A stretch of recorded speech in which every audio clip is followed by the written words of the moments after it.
All right. Greetings and welcome to the stream, ladies and gentlemen. I am Hong Long from Hong Long Wuja, and we are about to get it going with Starcom Nexus. As I say in the description, all right. We might actually here. Let me 1 second. Let me check this out.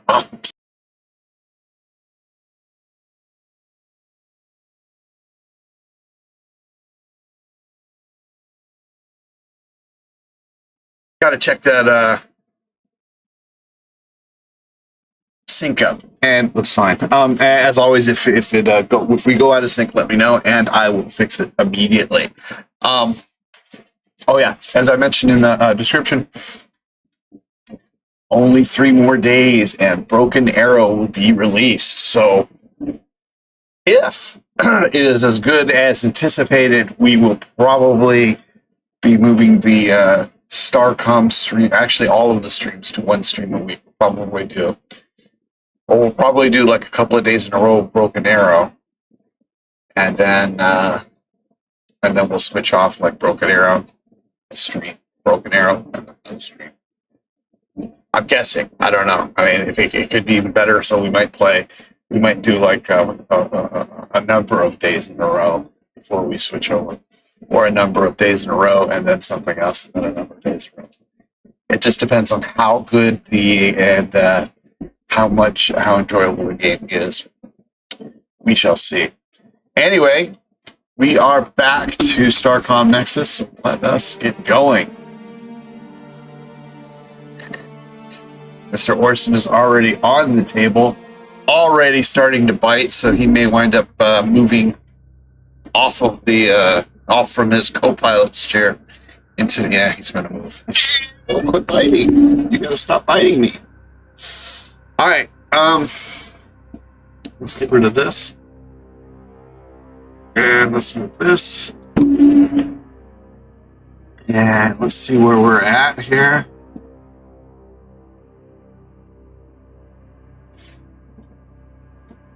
What was our plan? Headed back to Get a lot of points. Alright, so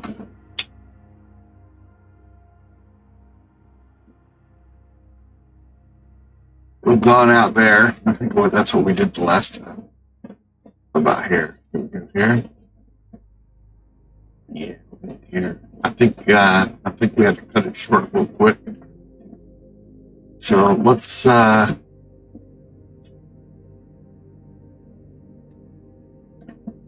us head towards let's go home and upgrade, and then let's see what we can do.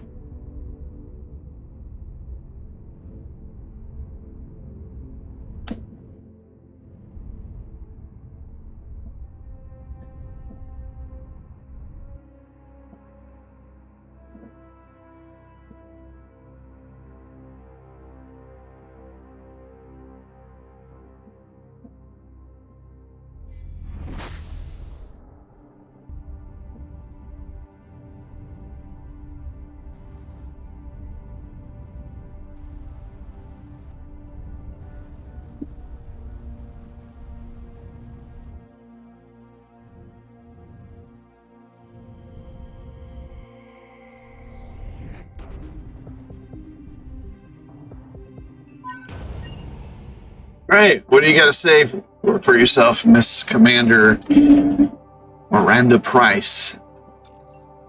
In recognition of the task you perform under trying circumstances and based on crew evaluation, I am hereby field promoting you to Commander First Class. I always thought I was First Class, but it's only, what's the word I'm looking for?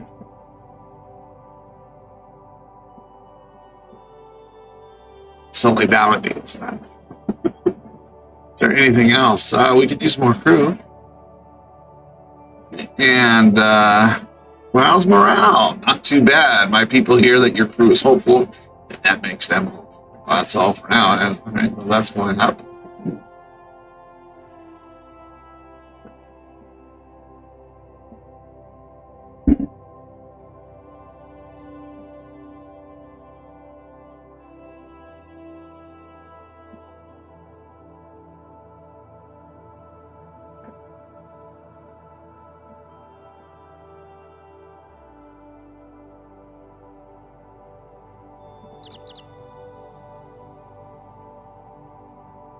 In order to increase permanent revolution size beyond current limits, I need to make some modifications to the shipyard that I don't have the resource for. We need 120 titanium to expand. Got what you need right here, Lieutenant. Bam. Is there anything else? Armor modules take less damage from attacks than hazards. Armor protection is partly a percentage of damage reduction and partly a percentage of armor rating. As a result, it's most effective against lots of small hits, but still provides some protection against large attacks. That's it. So you got anything? Not sure if you knew this, but we were recently pulled through a rift. Checked out that pottery. I assume asking you the same question repeatedly gives your limited intellect some amusement. Anything else? I'll have to get back to research.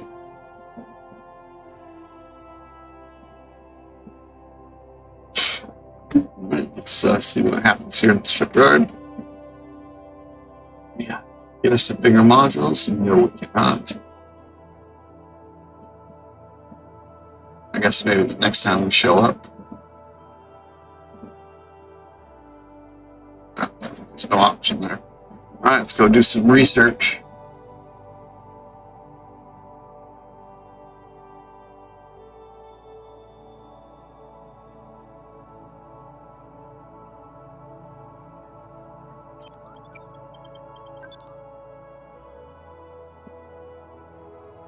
Voyage cruiser. Support.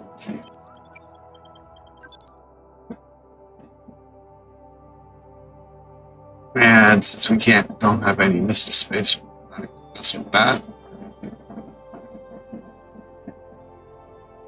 Prove fool. A proof fool. No, we're not. Still don't have any missile stuff, so.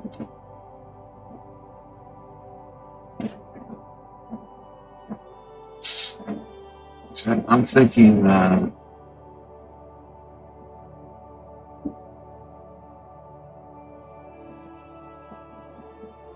Increase the range of your plasma turrets.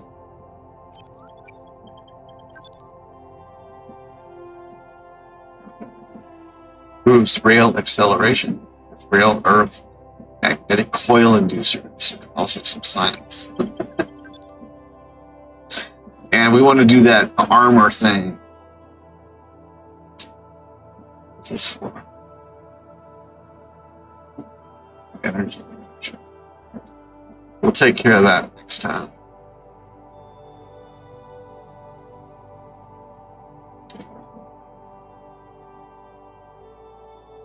Here we go. Bada boom, bada boom, bada boom, boom, boom. Where's that armor stuff? Supreme armor.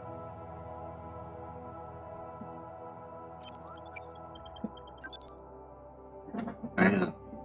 It's now let's go over to shipyard. Sweet. We can get that cruiser class.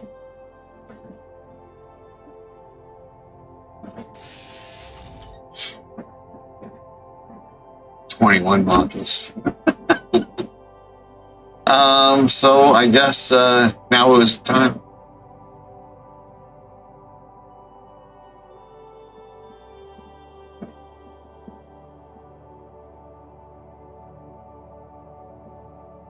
Why can't we don't have enough of that. What is that? Cobalt. Yeah, we're not getting any, so we might as well put something else in.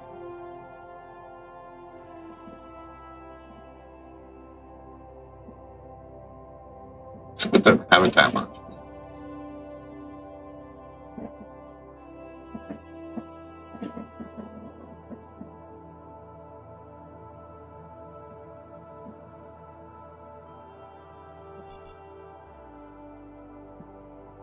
What is that? How many modules is that? Oh, two modules. All right, well then let's run another reactor module.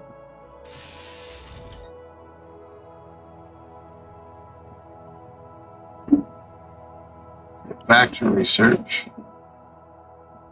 We got 138 points. Shield generator. I'll have to get that next time.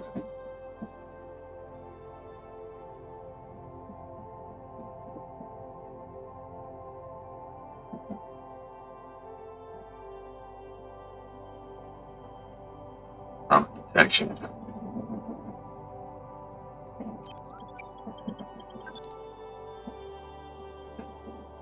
All right. Let us rock and roll.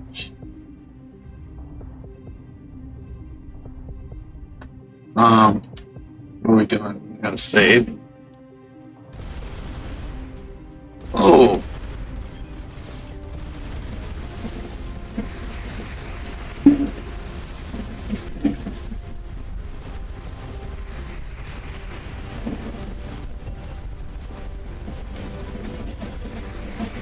Where are these dudes?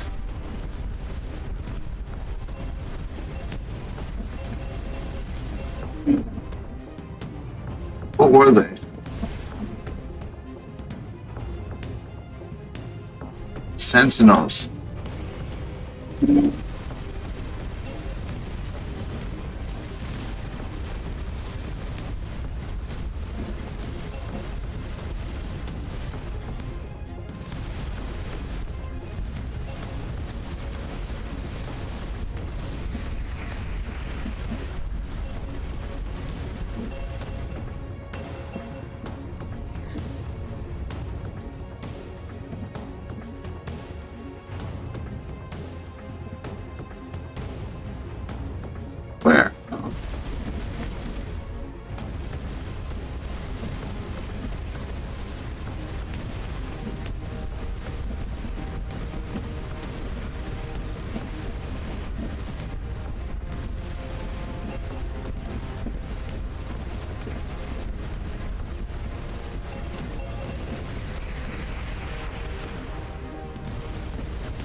There's more, huh?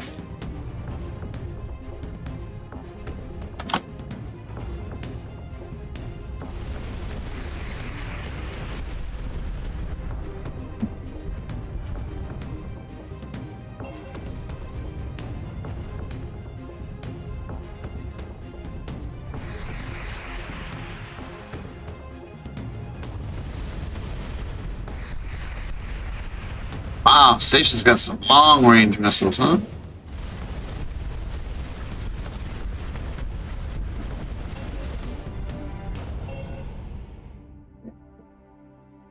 There we go. Now we can see it.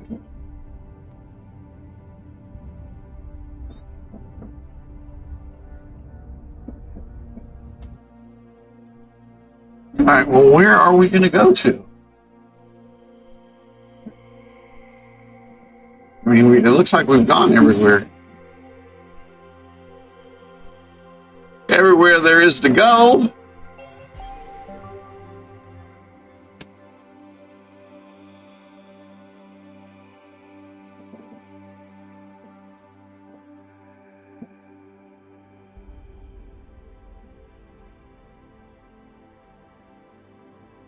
Just don't know where to go.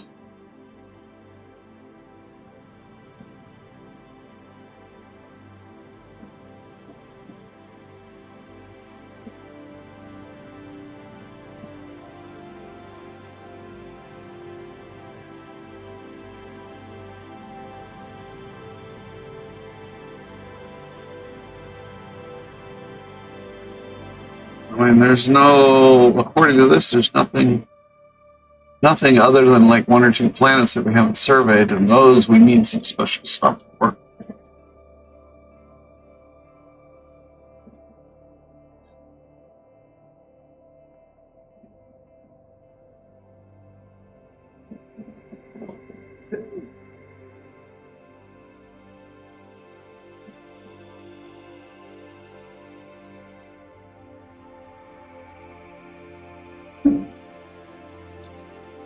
Let's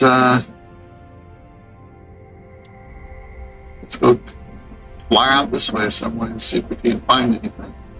It looks like we've uncovered everything. What's up, Perpetual? How goes things tonight? It looks like we've uncovered everything that there is to. What's this? What's that? That's our base. It looks like we've uncovered everything there is to uncover.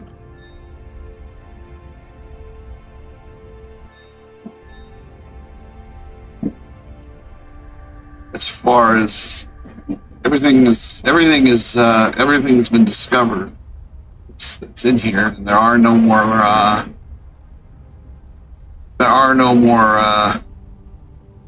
wormholes to travel through that we haven't, and there are no stars that we haven't flown to. Everything's been checked out. There's like 2 planets that have they're not completely surveyed, but we need some other stuff to do that. Look, there's something right there. Let's head up there.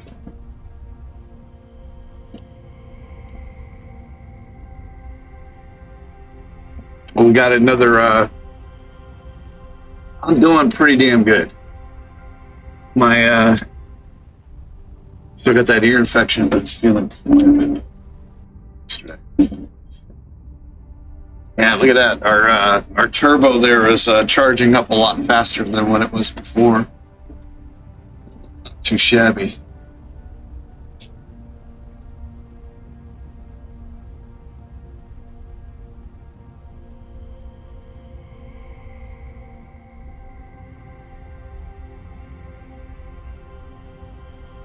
Hopefully there's something here.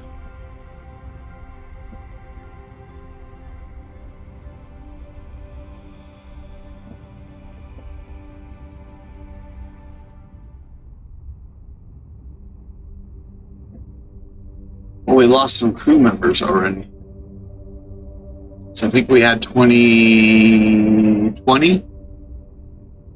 or 21. Look, there we go.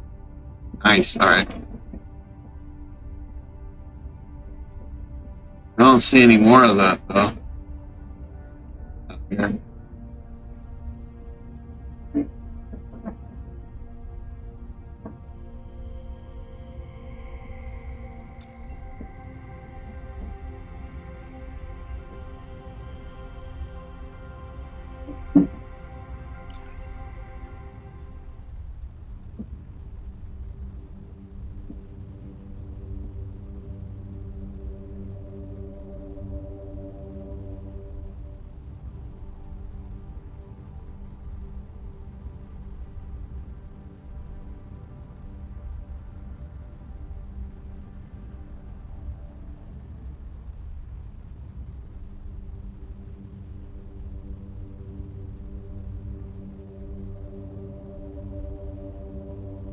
Why is it not showing up? We're almost like right on top of it.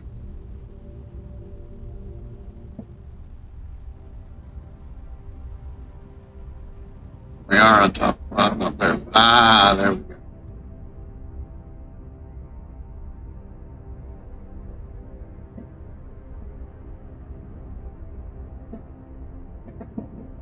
What is this?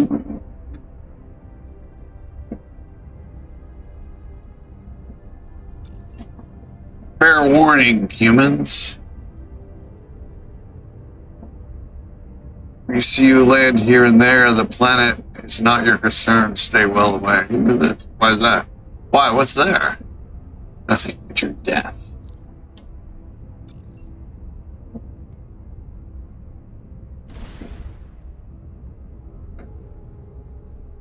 Phage vessel.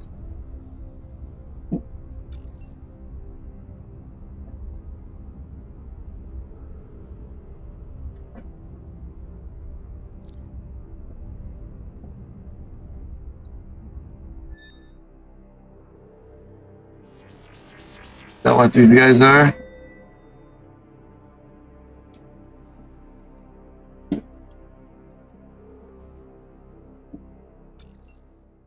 planet is covered with a sea of thick red ooze, bubbling and writhing as if alive. The only sign of sentient life is a cluster of several buildings atop a jagged mountain peak. The team leader sets the lander down near the closest one, and the team ventures inside. The facility was seemingly abandoned in great haste. Equipment and provisions are strewn about. A search of the debris reveals several archival data spools. From what can be pieced together, this planet was attacked by some terrible weapon that seemed to consume everything organic and turn it into a red ooze. There might be more, but the security chief sounds the alarm.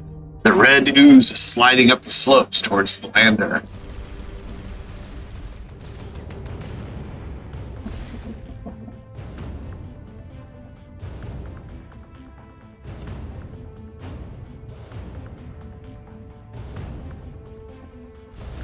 Why are we not freaking moving? Oh, I have my fingers on the wrong keys. There we go.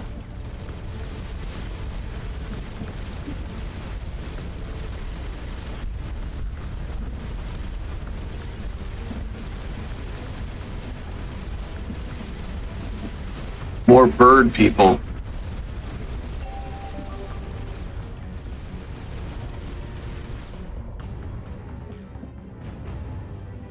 Ship remnant shows that the craft has grown in nearby organic process out of complex protein and iron structure.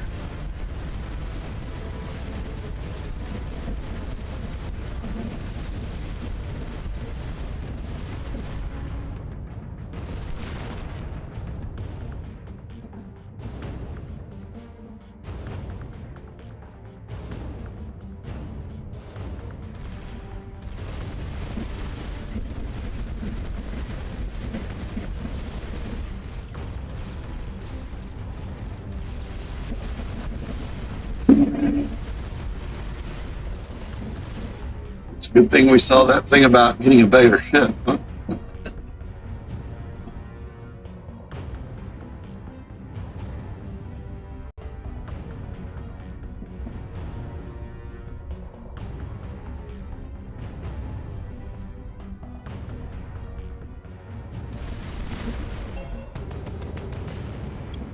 Gold. Ah, there we go. Some more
Gold and plutonium.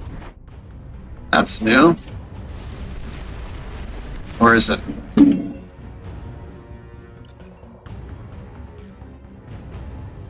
Well, it's not showing up here. I thought it said plutonium. I was sure it said plutonium. Maybe it said platinum.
Why are these bird beings so violent?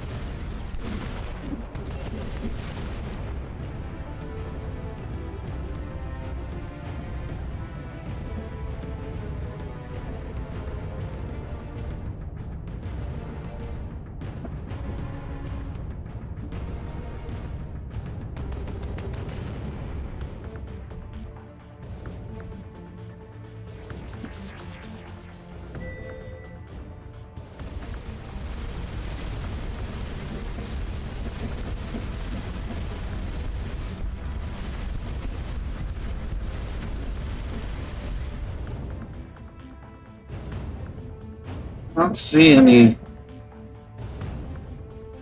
Guys.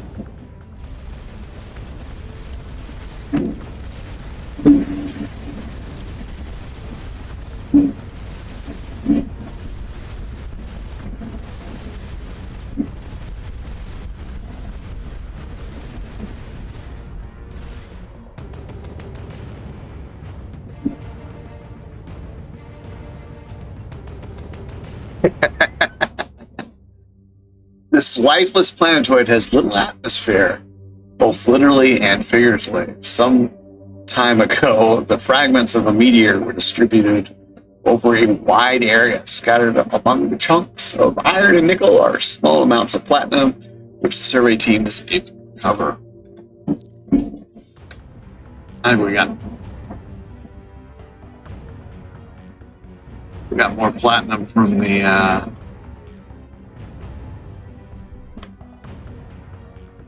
meteors.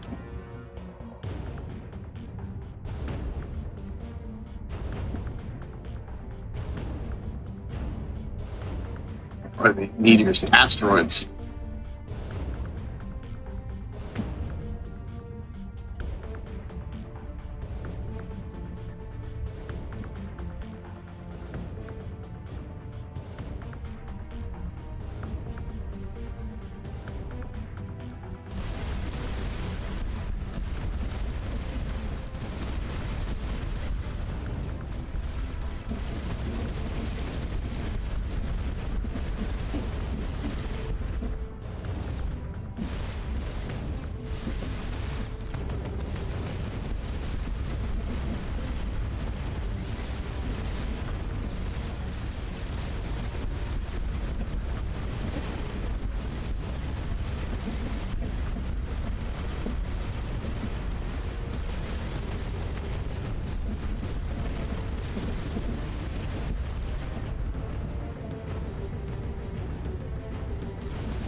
Oh, here we can see better. Phage vessel.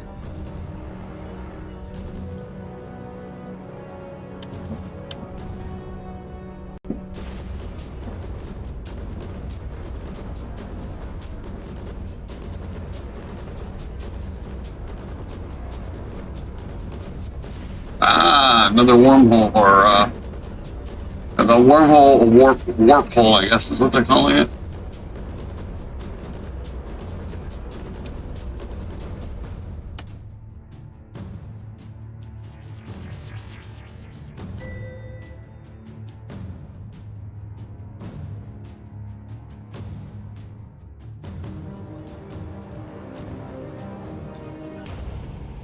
The entrance to the main pillar on this lifeless world. There's a lot of pillars in this game. Is well concealed by a suspiciously convenient rock slide. If the team had not previously encountered these structures, it is unlikely they would have found it. The control team seems undisturbed. Open the eye.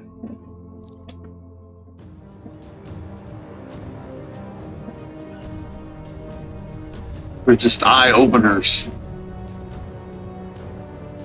Oh, there's a lot of dudes coming now.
And we're down to 15 dudes.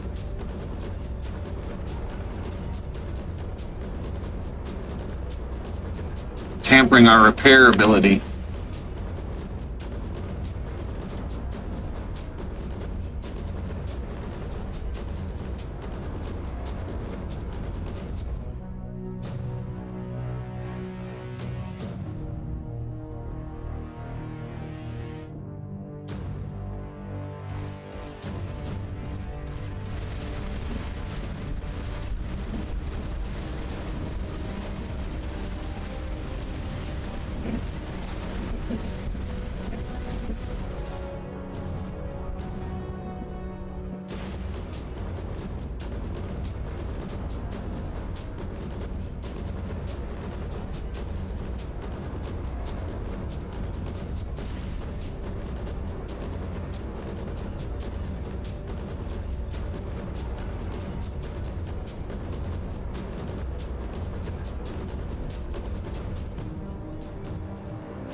Another hematite-covered world like the last. This one acts as a gravimeter, revealing hidden deposits of valuable petroleum.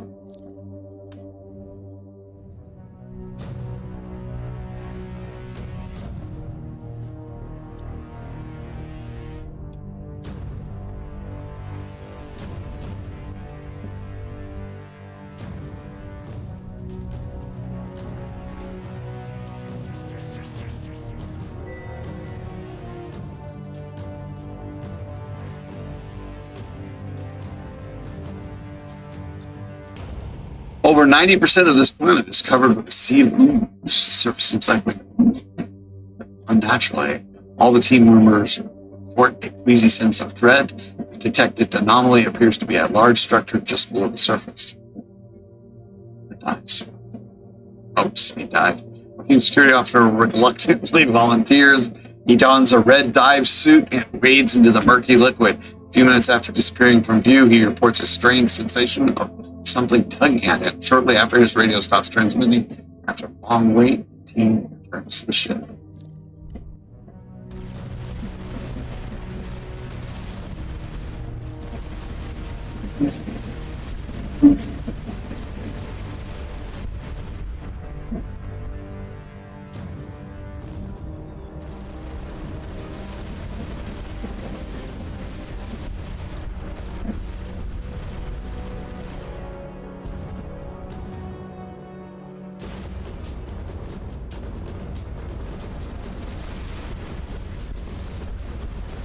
I think we need better dive suits before we go on that one, huh?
Let's go over here.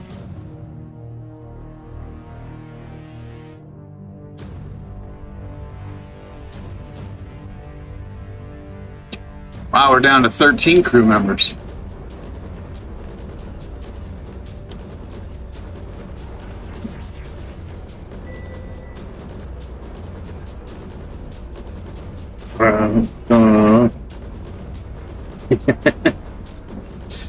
Survey team lands several hundred meters from a small sea of red, vicious ooze. One of the dozens scattered over the planet's surface scans detect no signs of life, although geological scans reveal a diverse fossil record. 25. Research points the whole team feels a sense of unease towards the ooze and insists on using a collection drone, despite adding several hours to the process. Analysis of the sample concludes that the ooze contains a mixture of RNA-like molecules with a bizarre folding structure and medium hydrocarbons, obviously. The red ooze, I mean, from just on what we've gathered so far, one would assume that the red ooze is some kind of a life distilled from other life forms.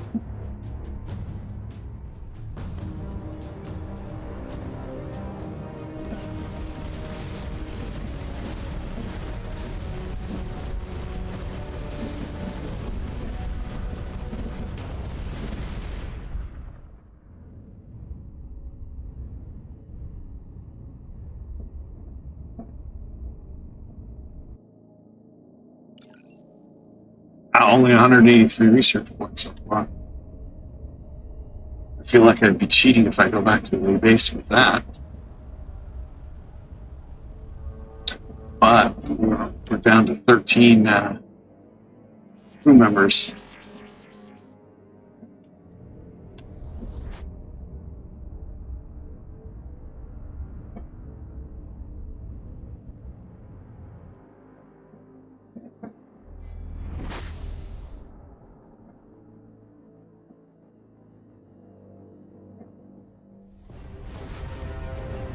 Why are they coming at me right away, huh? Coming at me and then running away.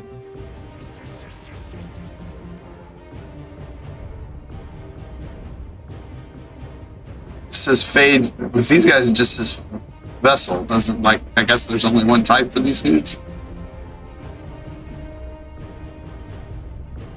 There's a shitload of them up here though, huh?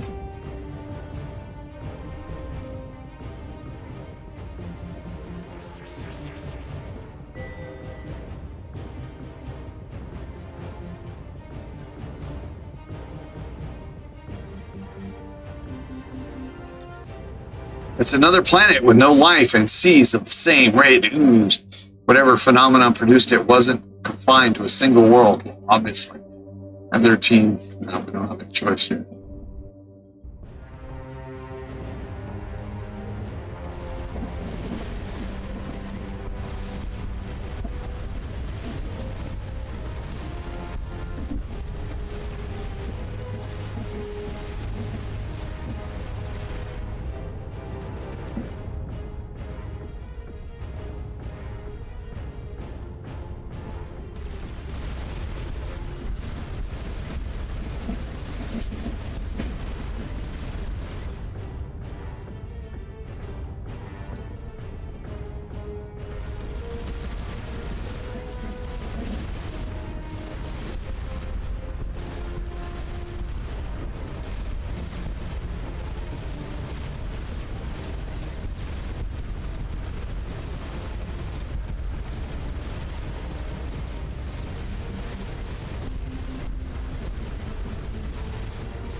Why isn't he going through the wormhole, huh?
Reduce planets.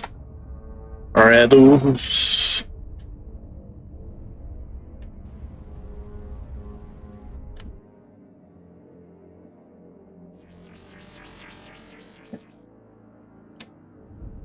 Next. We're almost here. No, we've lost half our crew. Almost half of our crew. I don't see any red crosses, so maybe it's Tronian thing.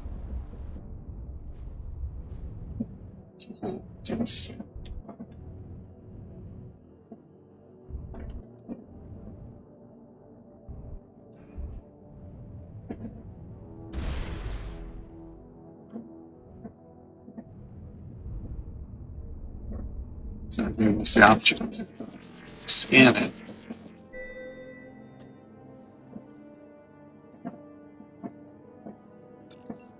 The smell. Wow. This small airless planetoid is so far from a star that the team had difficulty locating an anomaly, even with the lander's lights. A small base, apparently a remote monitoring station, sits in a shallow crater. A radio antenna points towards an inner planet. Its data bank seemed to have died from some kind of electrical short, but a hard copy is printed on synthetic cellulose material. Based on the Universal Translator's analysis, it looks like an automated log. Driver charge complete, all systems within operational range, activation signal received, driver wing powering up, driver discharge, test vessel on track. Driver charge complete, all systems within operational range, activation signal received, driver wing powering up. Warning, driver 2 out of alignment with 1 abort, radio failure, resending. Warning, driver 2 out of alignment with 1 abort, radio failure, resending. And so on.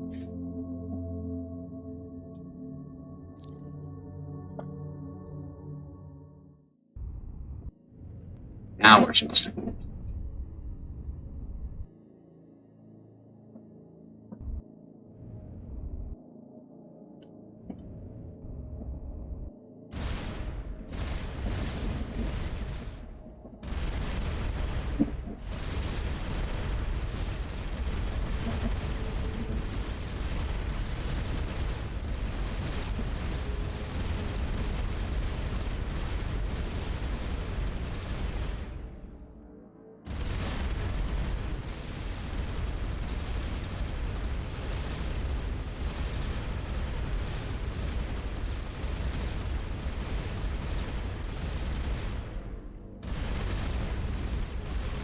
Kind of hoping maybe like something will fall off.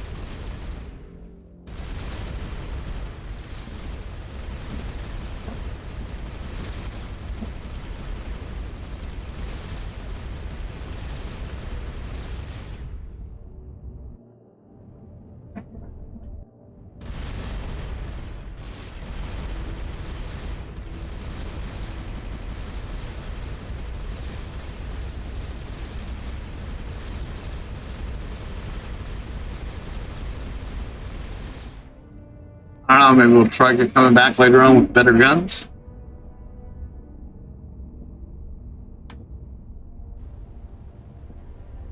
So there's another one down here.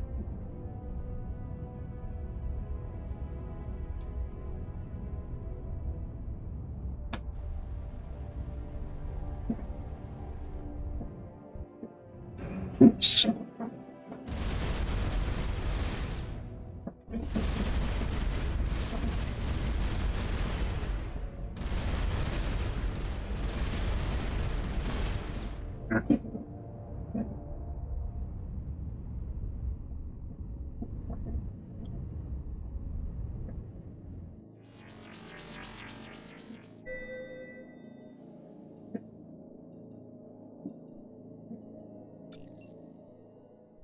The empty husk of a large base or habitat is the only evidence of sentient life on this barren planet. A quick survey suggests it was left in an orderly fashion, and whoever lived here didn't intend to return soon. A sophisticated computer database and communication relay system are still operational, apparently drawing power from a Chirolite reactor. Attempt to access the database. According to information found in the database, this base was a waypoint for a colony ship heading to another star system. They were using experimental technology that could temporarily nullify the metric tensor of a ship, allowing it to travel at high speeds with little energy. Unfortunately, there's not much technical information on this system of travel, although it is implied that it is very large and has taken many years to construct. The most recent entry shed some light on the colonists expected Germany. 2 weeks ago, we received word that the advanced ship successfully passed through the primary and secondary mass driver rings with near perfect alignment and has arrived safely at an unknown place name. Conditions are favorable and they await our arrival. The secondary ring at unknown planet name has signaled that it is now fully recharged. We depart for our new home tomorrow.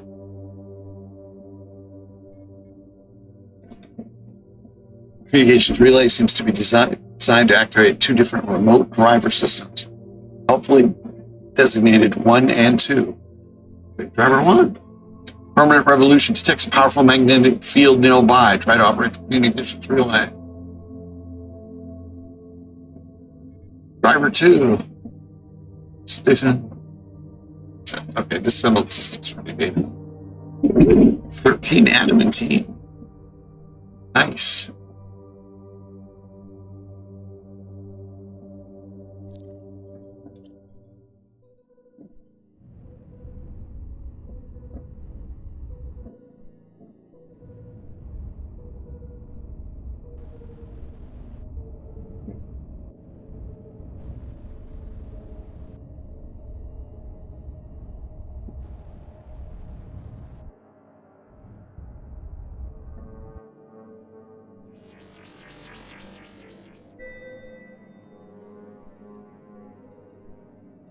Finding a lot of surveyable planets, but we're not getting a lot of research points. It's another planet with no life and seas of the same red ooze. Whatever phenomenon produced it wasn't confined to a single world.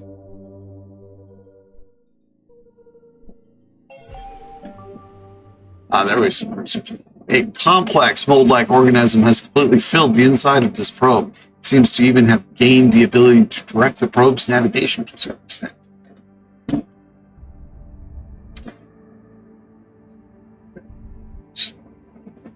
Anything else up here? Here's we are done.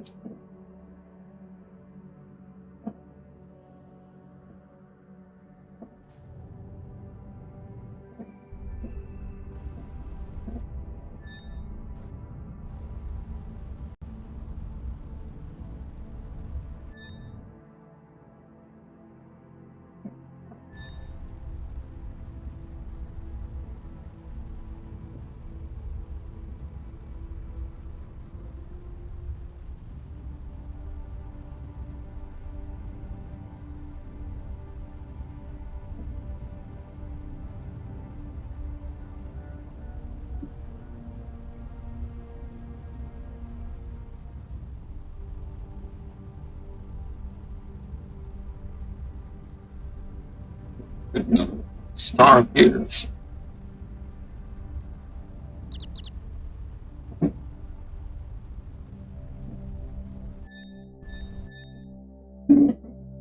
Ah, shit, what did I say?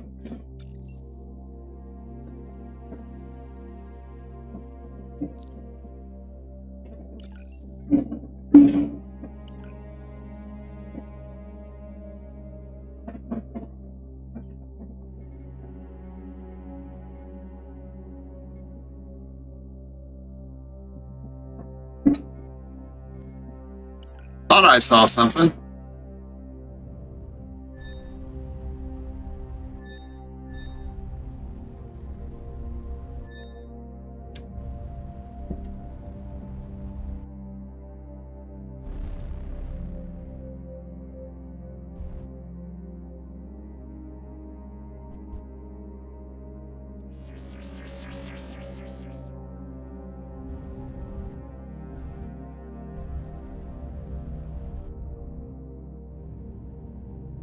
shift wasn't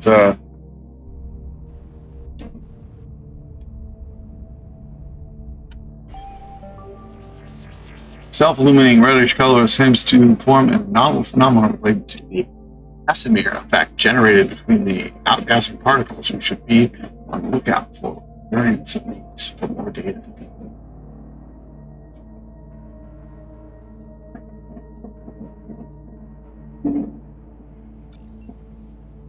The humanoid population of this planet seems to be stuck in what the team's xenoculture expert calls medieval stasis.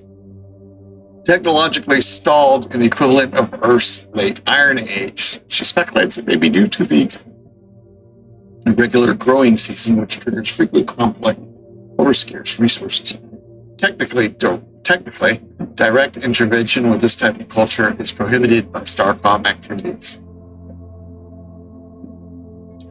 Survey from safe distance has absolutely zero technological data of value, nor do they have sufficient resources to justify interaction. There is an interesting aspect of local folklore that the team picks up from a microdrone. Apparently, there was recently an event that caused a great deal of panic. A red demon appeared in the sky. According to local myths, it has flown off to a sunken, long ship beneath the northern sea where it sleeps for now. The xenoculture expert believes that it probably is a superstitious interpretation of some natural phenomenon, probably relating to the red ooze planets.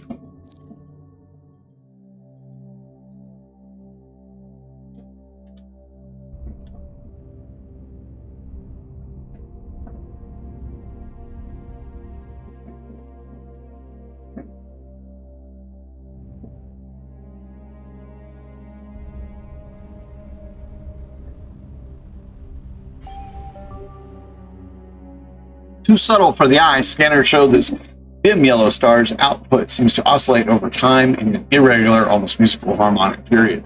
The power output of the star may vary by 5 to 10% over several decades. The cause of this oscillation is unknown, possibly convection patterns, moderating fusion. 90 research. Let's see that. What's this?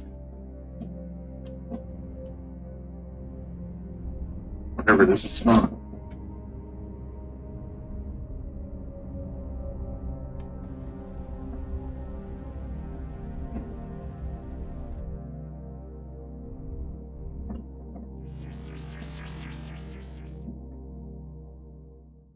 No surface anomalies detected. I think that just takes care of that. What we have for research? 608.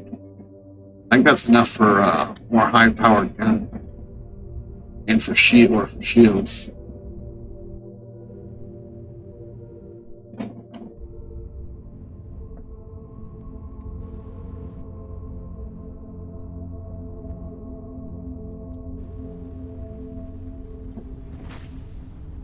What was that?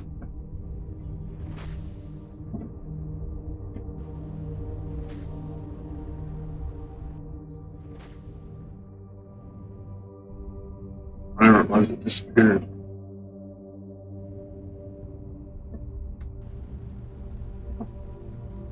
Well, we need to get more crews. Let's go back to our ship and then we'll continue our exploration out here.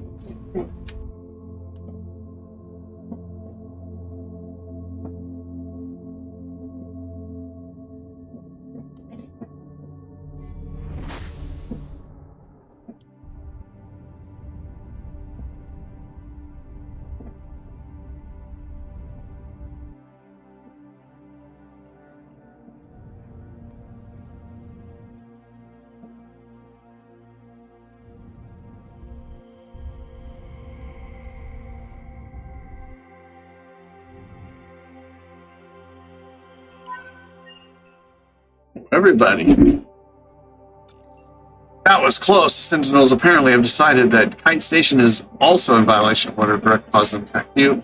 We know our location and defenses. I think it's only a matter of time for the attack. Unfortunately, can't out.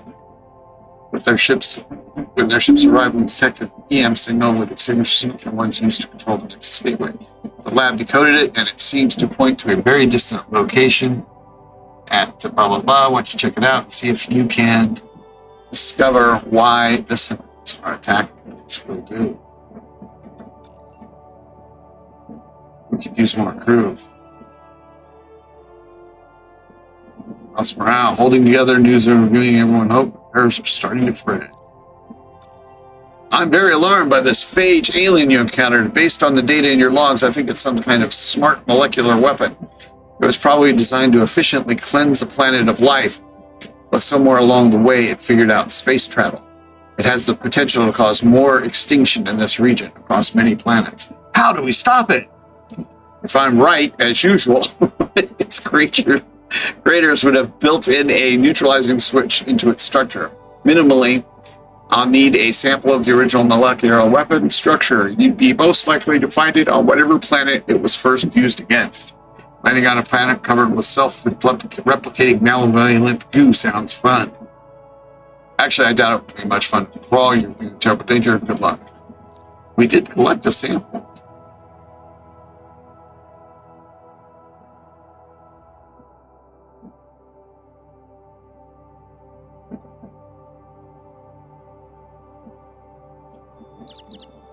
I've detected a faint radio signal on the long-range scanner.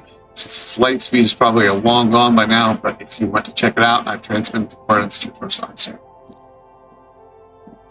Sugar. Blueprints.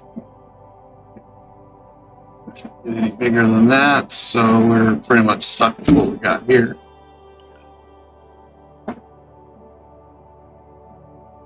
So we can either go with the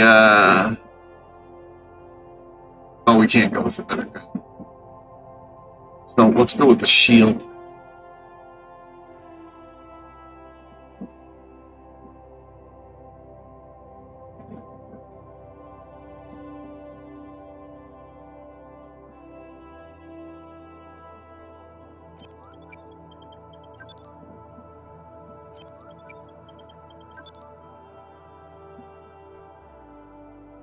Energy compression.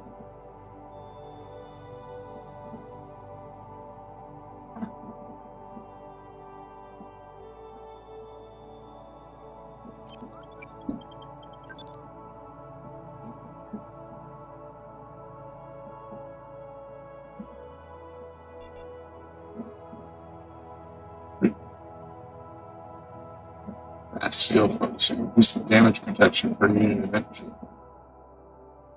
It's alright, nothing else for our guns, huh?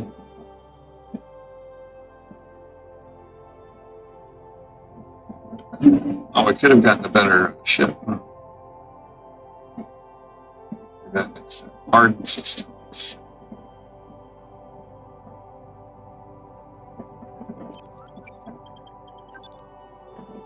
Alright.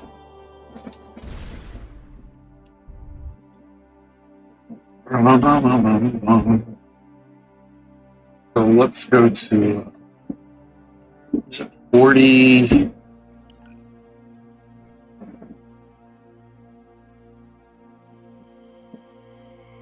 Oh, okay, but where's the stinking?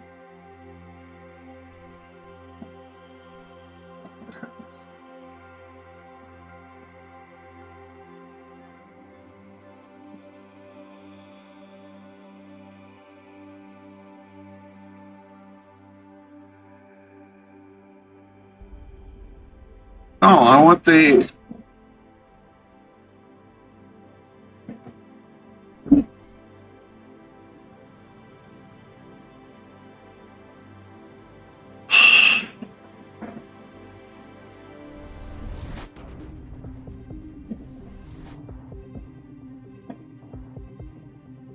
There we go, that's where we're going to go.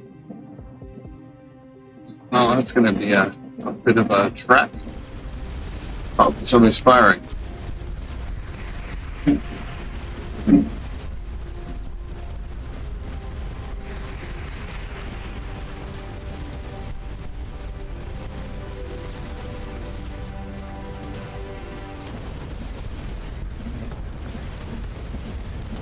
What are these dudes? Oh, the phage, they're coming here.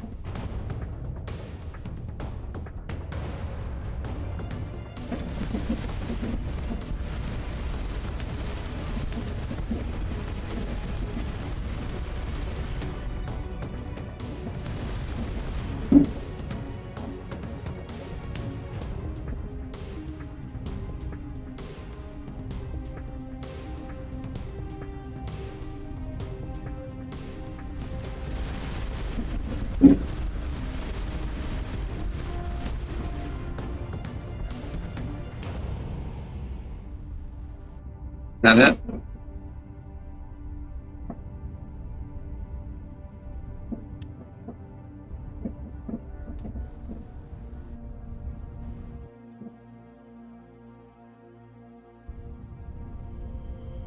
It's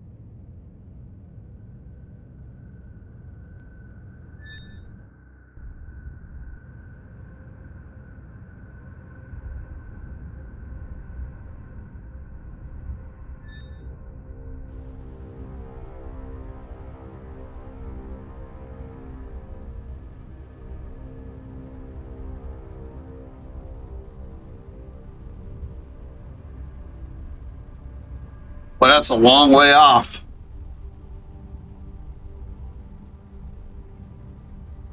Thankfully, we've added to our engines, our engines and our reactors. Look at that, it's not even going down yet.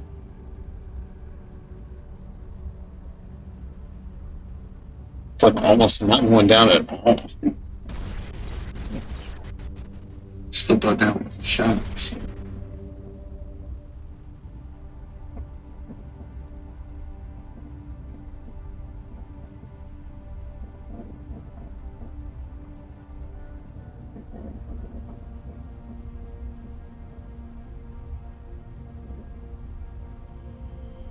Looks like we could have went through the,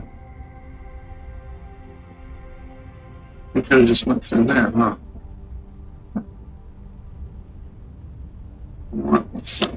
It's going to suck if we can't do it, but let's turn around and see if we can.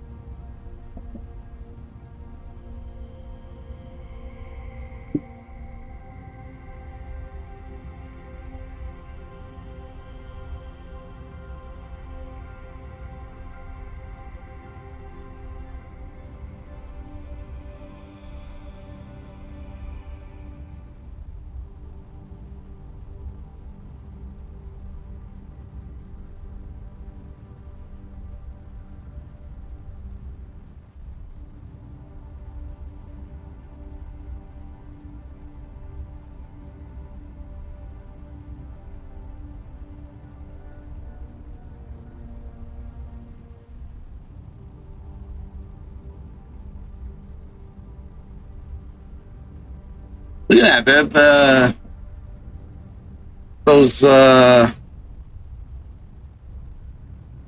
upgrades to our engines and our reactors is basically, oh, come on.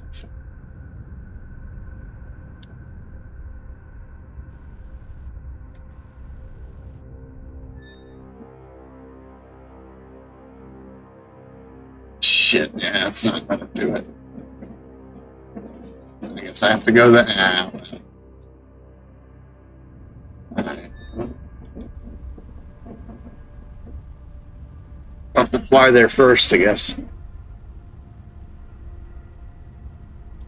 Which means this would be a good time for us to get us some candy.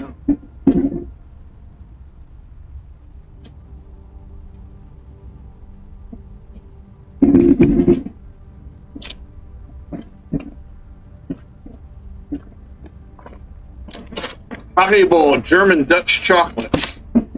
Or German Dutch liquor, I should say. Licorice with a marshmallow.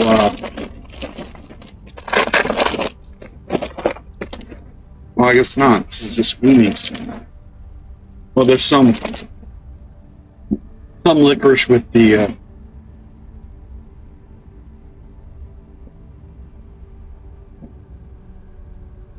With the marshmallow thing. Oh, it's green, so you can't really see it.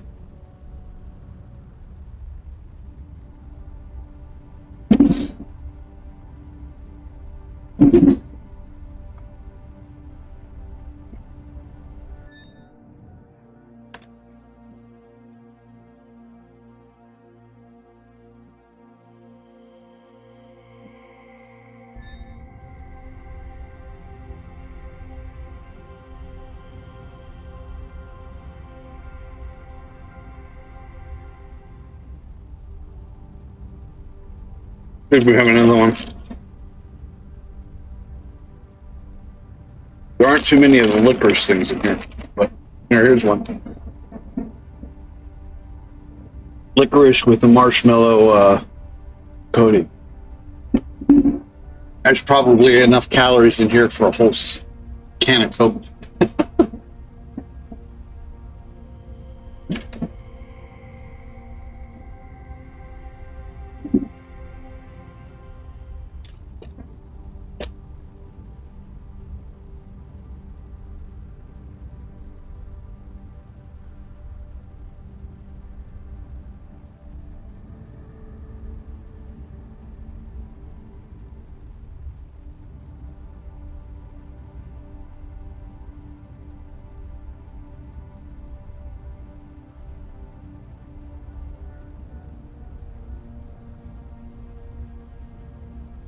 Yeah, it's not even affecting our energy.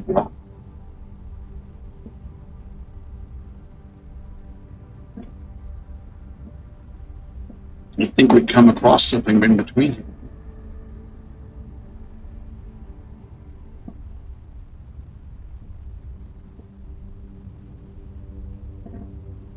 This map is pretty freaking big. I wonder if it's all, if the entire map is populated.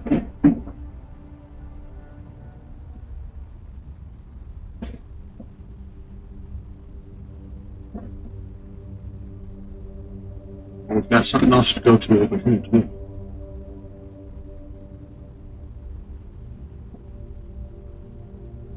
That's probably what the engineer gave to us.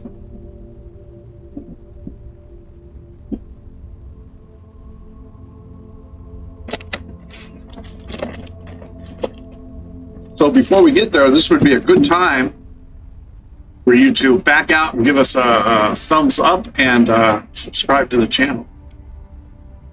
And maybe bookmark the coffee link in the description so that you can support us with a financial donation at some point in the very, very near future.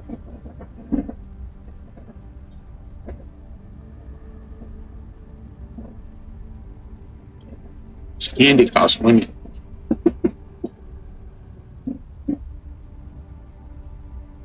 Plus, I think I need to get a new microphone. I don't know.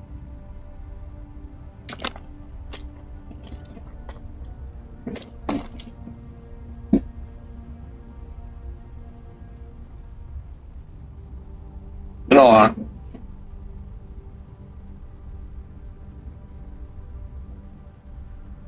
Couple of star systems here.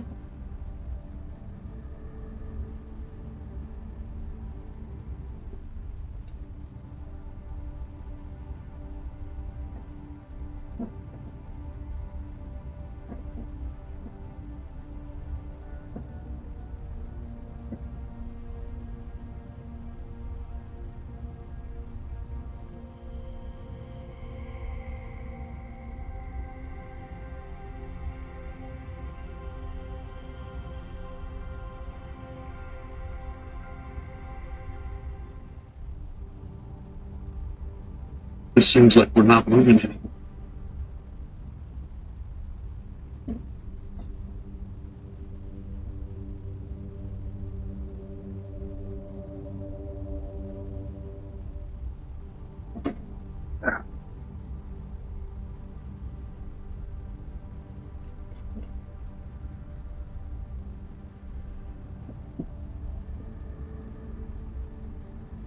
So apparently the ticket sales for the FIFA Club World Cup have been dismal. You would think at this point they would start reconsidering the FIFA World Cup 2026 venues. I mean, if I were a foreigner, I wouldn't want to come to the United States right now. Worry about being slopped into chains and shipped off to a concentration camp in El Salvador for life, based on whether the ice guy took a liking to or not.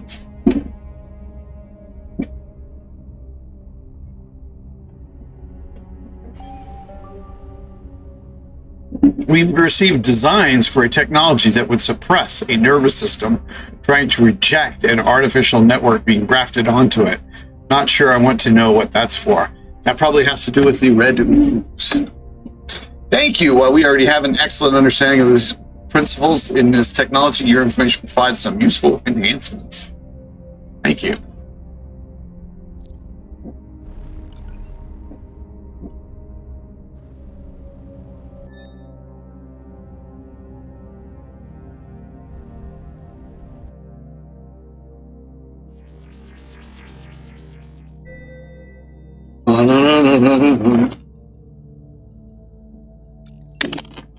These are the ones I usually don't like. Maybe it's been like a couple of years since I've had one, so maybe my tastes have changed.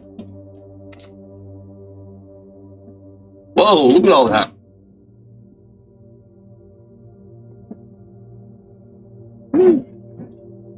It's really sweet.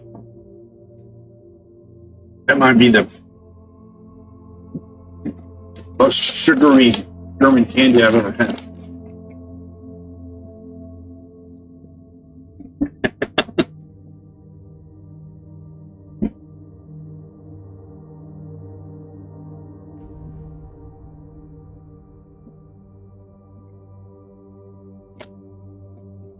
I can't believe that people, I mean,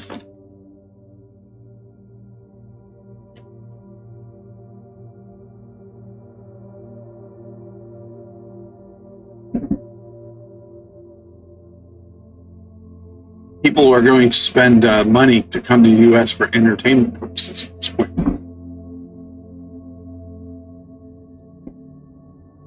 I would be worried. It's just like, I mean, I would love to go to Thailand to visit some of they have some really wicked looking temples and stuff, and basically a lot of interesting historical sites. But man, I've just seen too many stories of the. I mean, you don't know. You might look at somebody wrong, and the guy might be a fucking high up in the government, and the next thing you know, you're in fucking jail for life.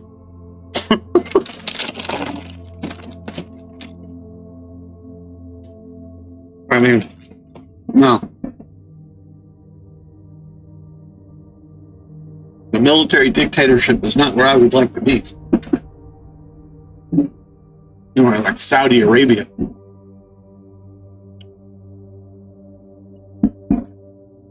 Or any of those Arab monarchies. Like, Disney is getting ready to build a new theme park in Abu Dhabi. You have to be insane. What was it? I mean, I'm not a drinker, but you can't drink. What if you? It's just there's just too many variables that you might do something wrong, and then boom, it's it. Your life's over.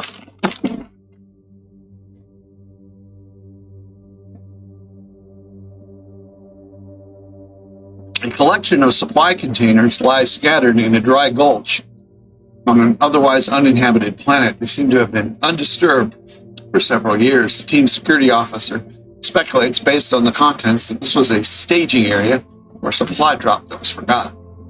It's not too shabby there.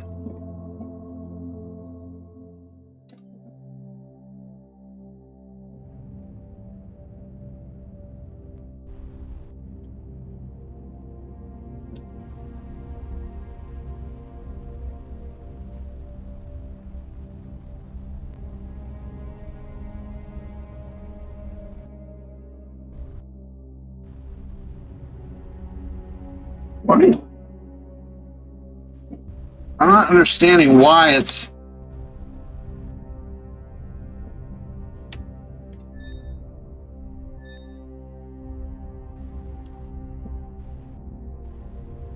Oh, I guess that locks it, so I have to unlock it before I can do it. So basically, I kept hitting shift and it wasn't taking the thrust off.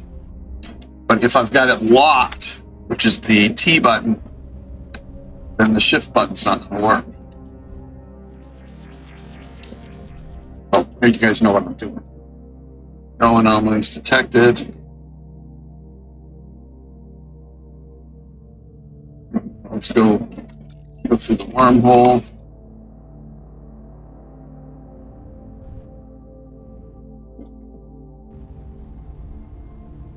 Actually, let's go to that planet over there first.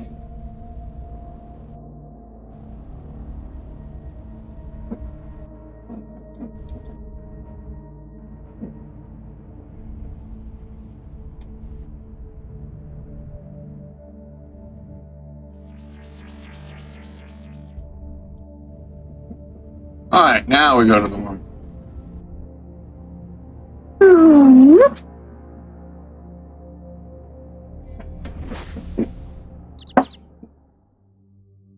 Unknown particulate matter detected.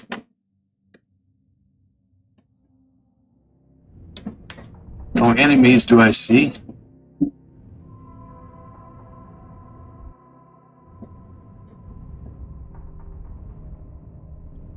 Is that Jason music?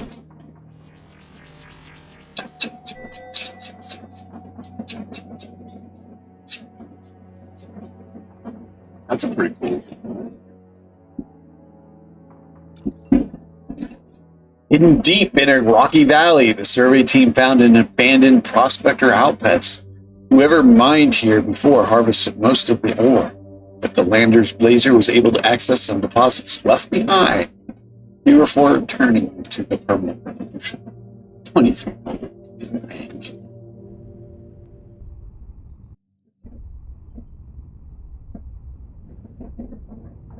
Wormhole.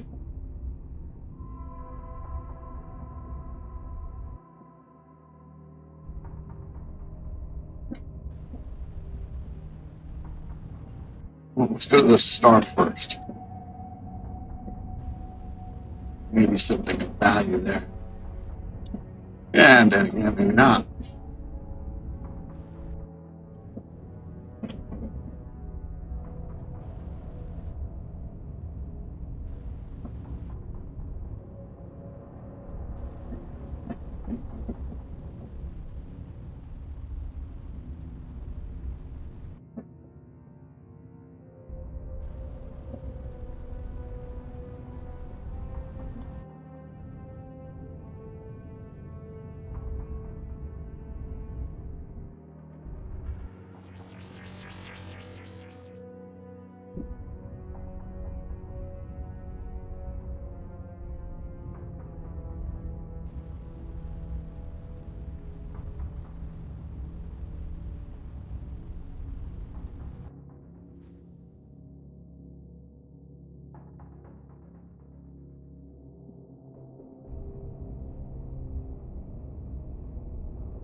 On this. There's a planet up there. No hostiles over here yet.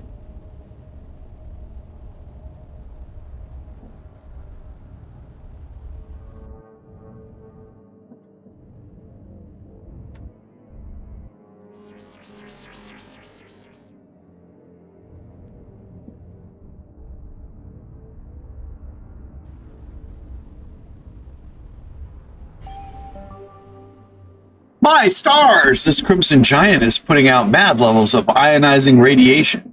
Its spectrum is peaking around 1 femtometer. Maybe we should admire this one from afar. Our hull would start ablating with in 45 astral units. It's not. Yeah, it is.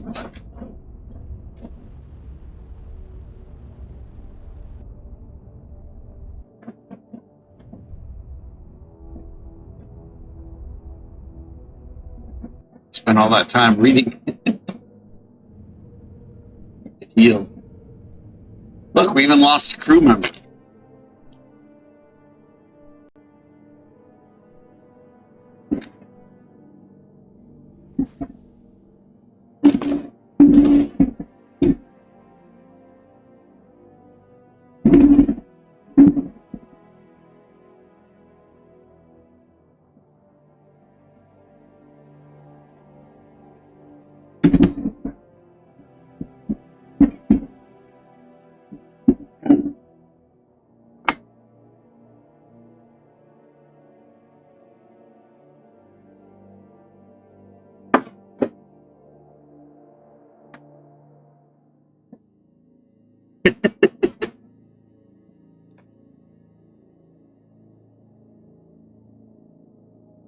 The 51st state, according to Monsieur Trump.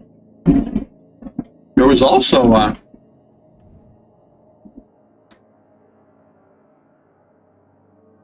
Hegseth gave an interview recently in which he alluded to the fact that there are invasion plans have been made for Greenland. People think this is no, they're not joking. These guys are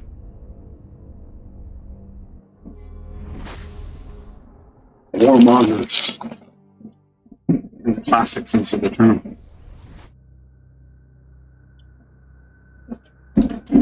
All right. What do we have here? Oh, more technology transfers. What do we got so far? Only 163.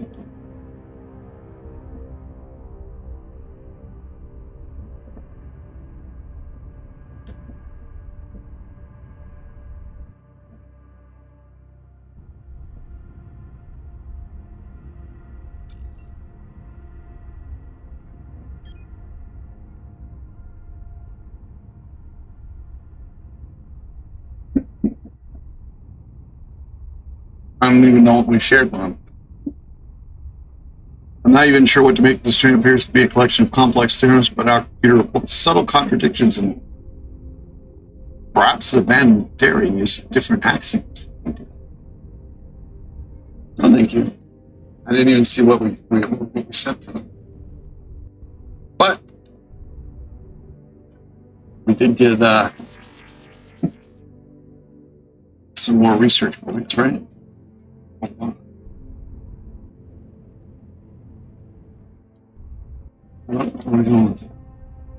This system doesn't really have much. Huh? We'll check out the star up here.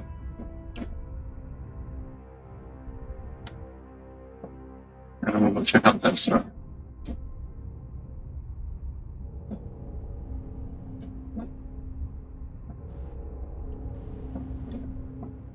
There.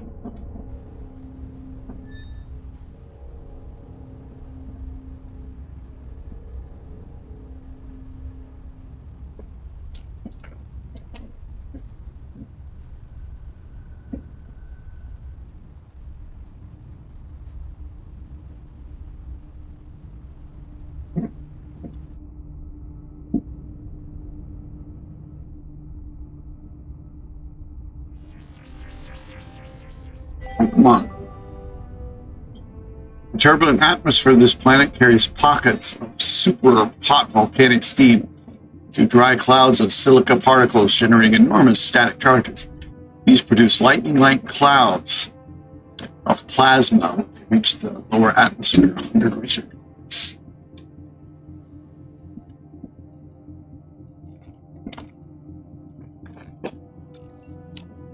An enormous... Oh no, these are the ones I... Strawberry.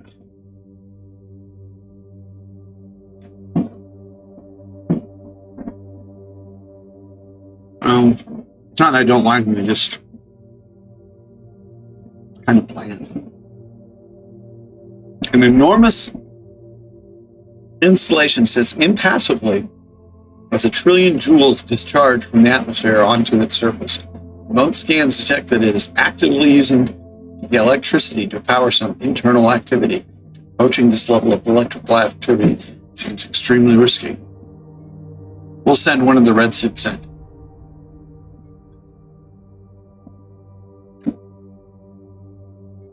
The reluctant red suit quickly moves to an access point. Before they can open it, there's a flash of lightning and they fall to the ground. The team medic quickly pulls them back, but it's too late.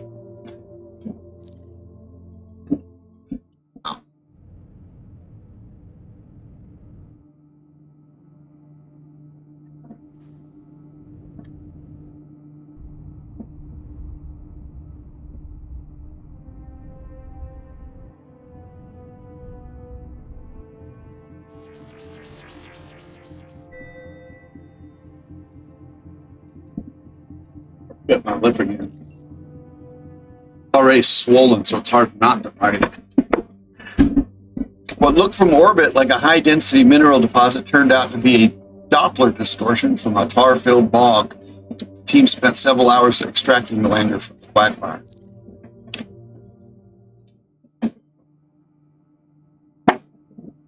That was productive.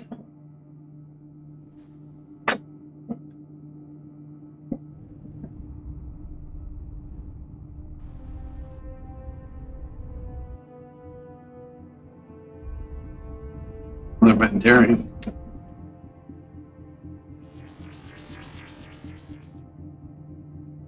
Is it the one we already talked to?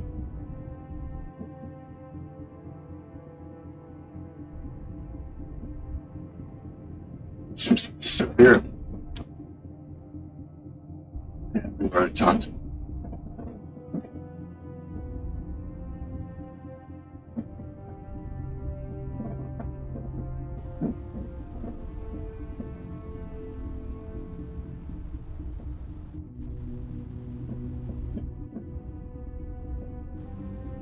Oh, is that right, huh?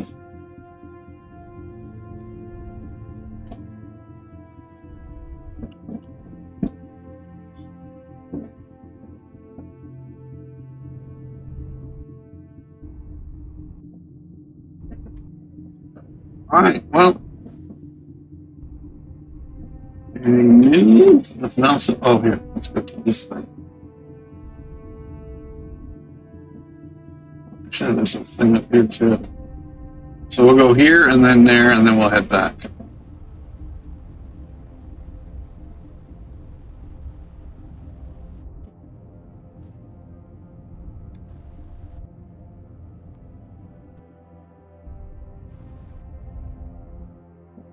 Remote relay.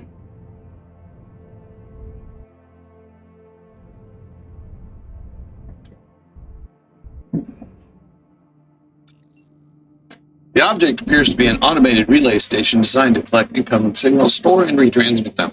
It has some data in its databanks, but its broadcast antenna is currently inactive. Try to get the relay to transmit its data. The relay begins sending a tight beam hyperwave laser, although the data is heavily encrypted.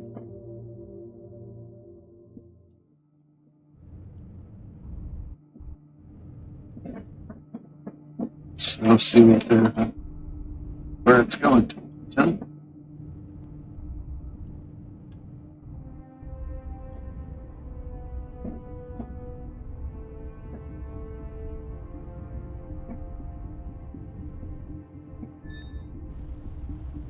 oh, come on. Huh.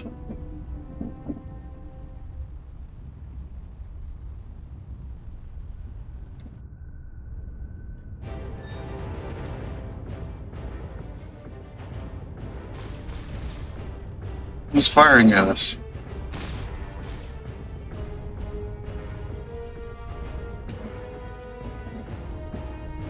I'm looking for this beam now.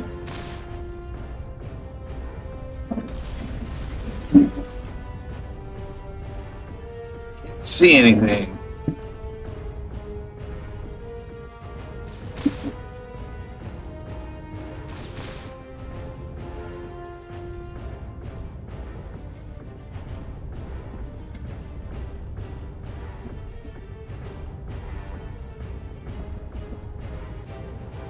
There we go.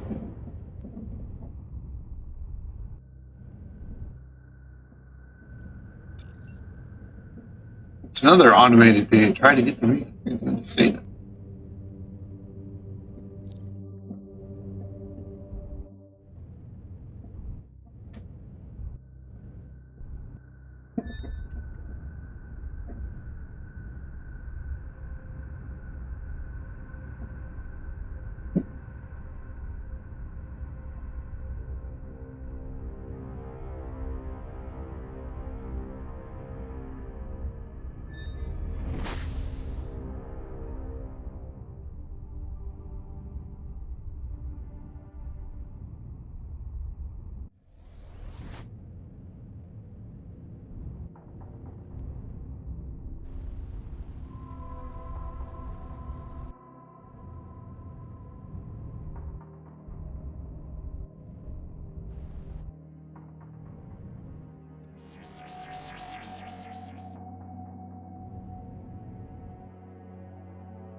Several data banks. Let's try to access them.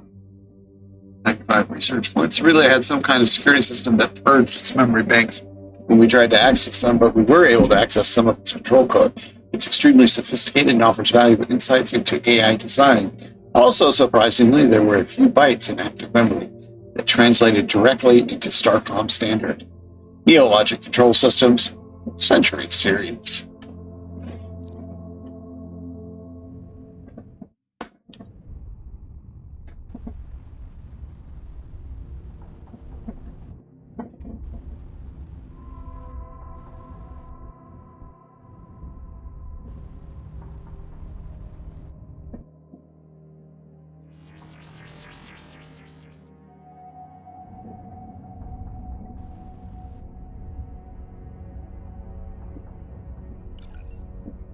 $358. Just remember that we can go up a ship level.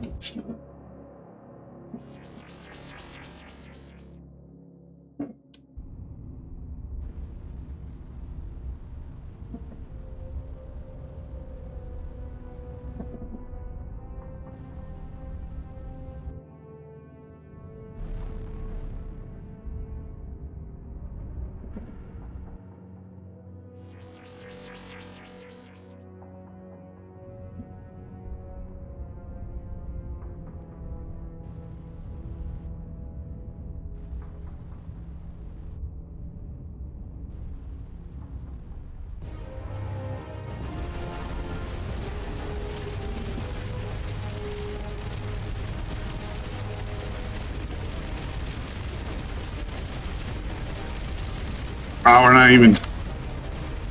Whoa, we're dead. Go back. Ah, shit. Well, hopefully we saved. No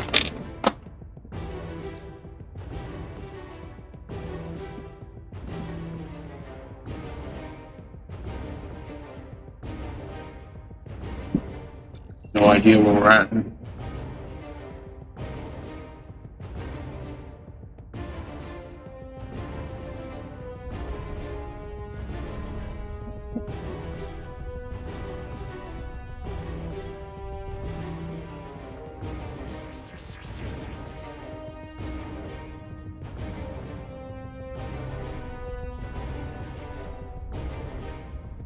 Okay, and over.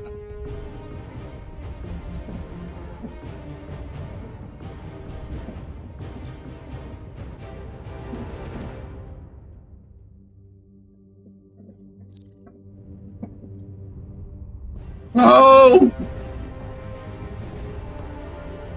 Oh, look at that. We managed to escape.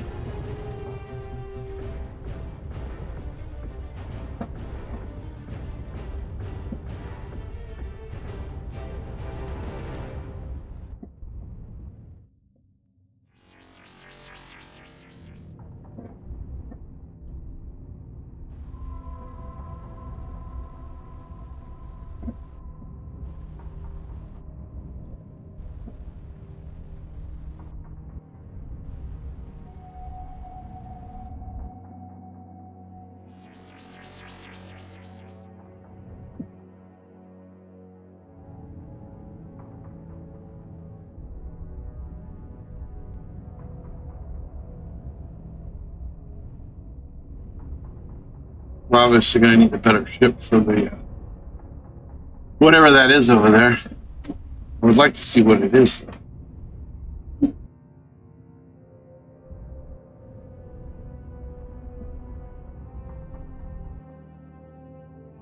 Sentinel base.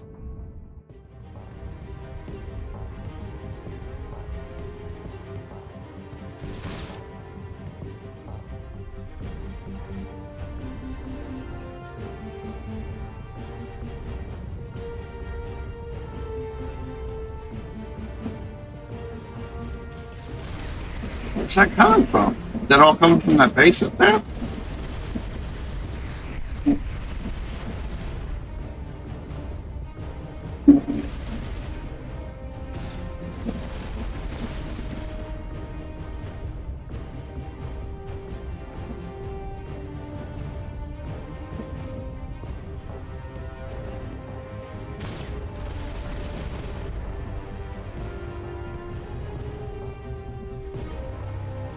This is going to require a better hull, better shielding to deal with.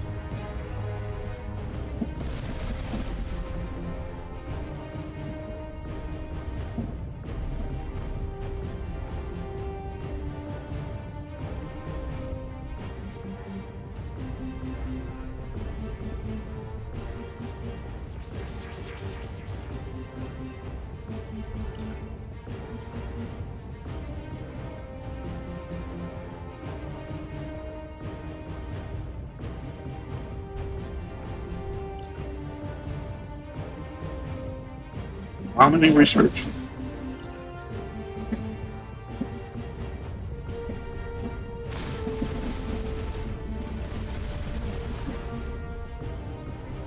And that's some long-range weaponry.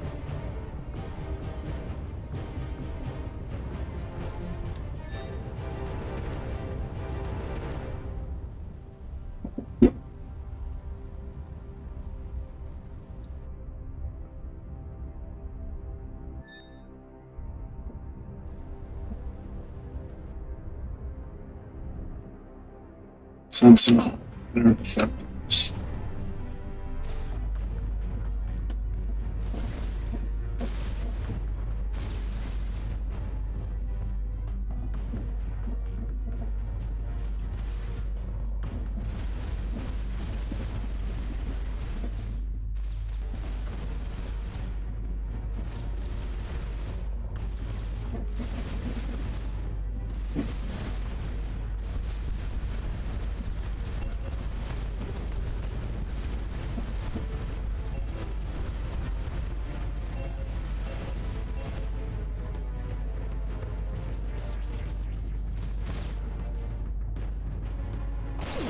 Whoa! What the hell was that?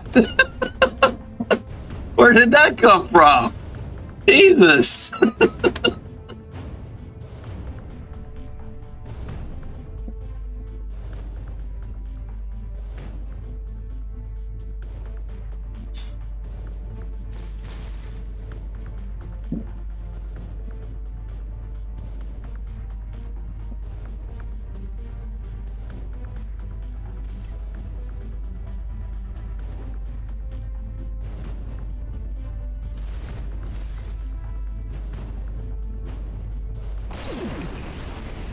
Oh! The hell is that death ray?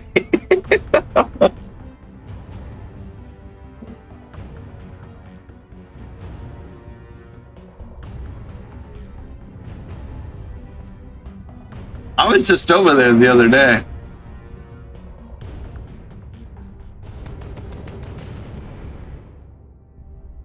Wow.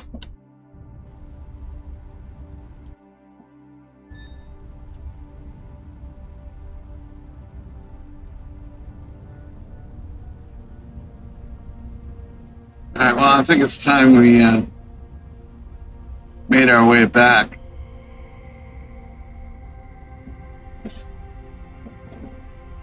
Well, there's something up there. Let's go over here and check that out first.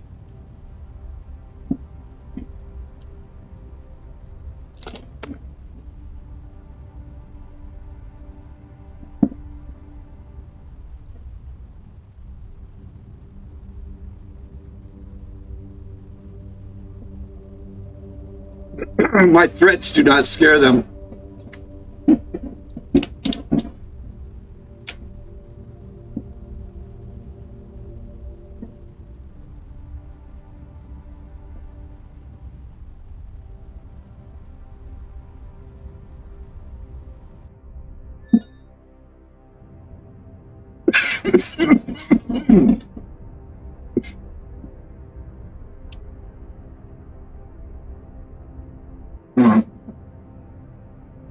Let's go up here first.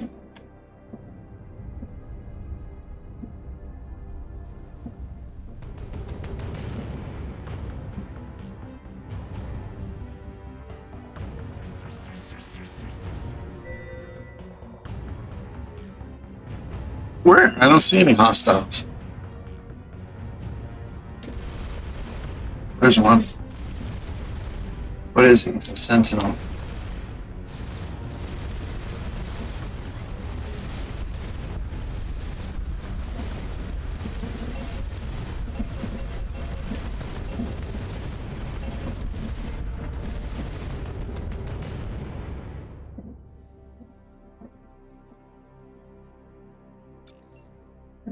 These ruins are yet another temple to the fallen gods. Once again, the team carefully searches the ruins for clues to the hidden redoubt of the fallen gods. One triptych shows the route of a fanciful sailing vessel on a dark sphere. If the dark sphere represents a planet, the team has a pretty good sense where the vessel landed. Still no clue where the planet.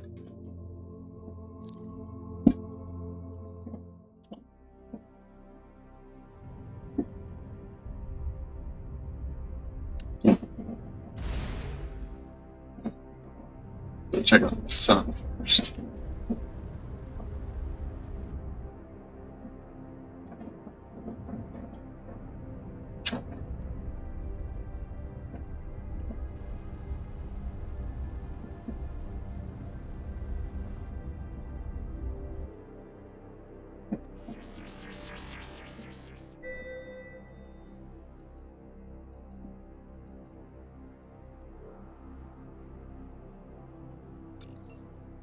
Someone has parked a small cruiser in this coastal cave. The naturally heavy metal-rich rocks completely concealed it from our scanners. Our anomaly scan would have missed it completely, if not for some odd neutrino emissions. Limpid planet growth on the underside of the vessel suggested it has been here for several decades, at least. Let's have to investigate. The interior of the ship seems to be in good shape. The team doesn't recognize the markings. The equipment doesn't seem to have a consistent provenance, leaving the security officers speculate that it might belong to mercenaries or scavengers. Computer databanks have oddly been wiped clean. The tech is not terribly advanced, but there's definitely some salvage value. We've been here long enough, we can claim it. Team breaks down the valuable components in the process. They discover the source of the odd neutrino emissions. Concealed in the deck plates is a cylindrical device emitting a regular pulse of muon neutrinos. The device is considerably more advanced compared to the rest of the ship. It is interesting in that at long range, its emissions could be mistaken for normal background noise unless you knew specifically the pattern. The security officer guesses that it might be a tracking device, although it is unclear if it has any other purposes.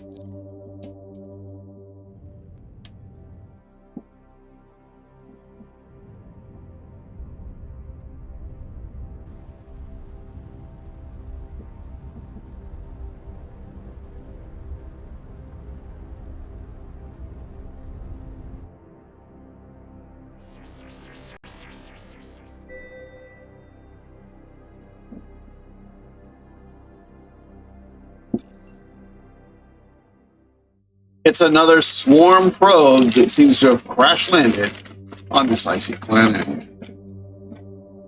30 research points. Fortunately, it seems that the snow cushioned the impact enough that its databanks are mostly intact. They mostly consist of celestial survey data, but the team manages to uncover a modicum of valuable information.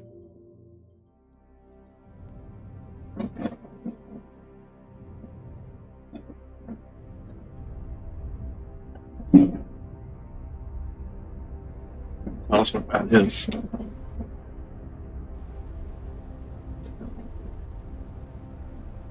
Hopefully not another Sentinel base with the overarching death ray.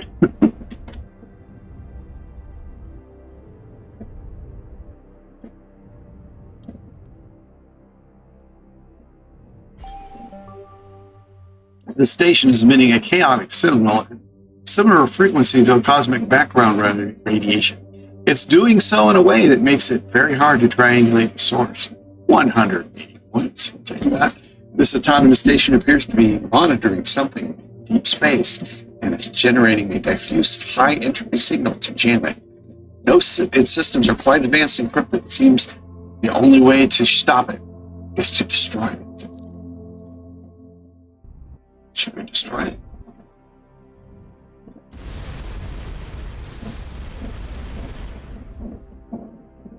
Oh, we didn't get anything from it.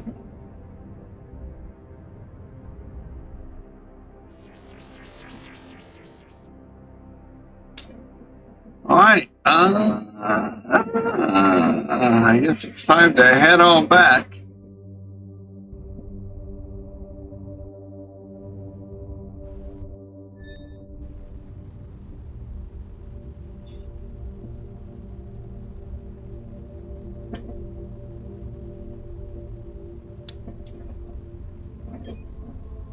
Ship scanners have detected neutrino emissions with a pattern identical to those that the tracking by survey team discovered. Oh, let's stop. It's highlighted. Highlighted source on the map.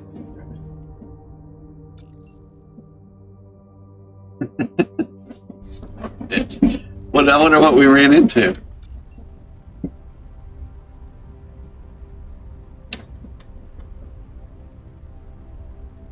Stop. Where are we going here?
Vessel has a similar construction to the cruiser the team discovered concealed in a cave. The ship is devoid of any life and appears to have been abandoned for some time.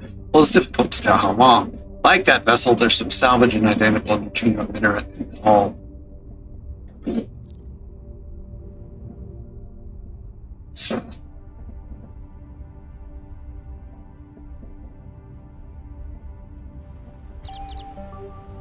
there's that signal in the cosmic. It's a bit clearer now that we're in that noise station. It's still heavily masked.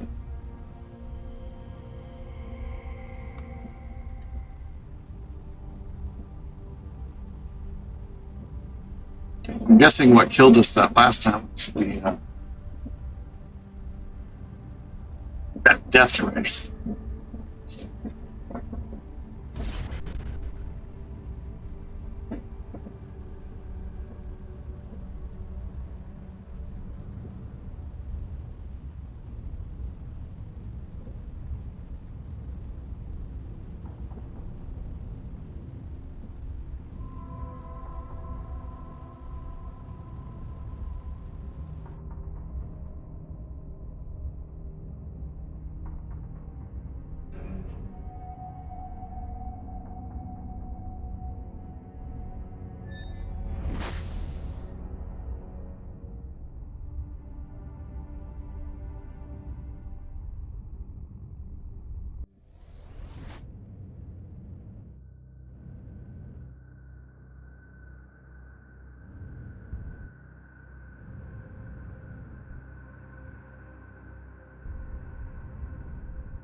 There was some more stuff out here that we saw the first time.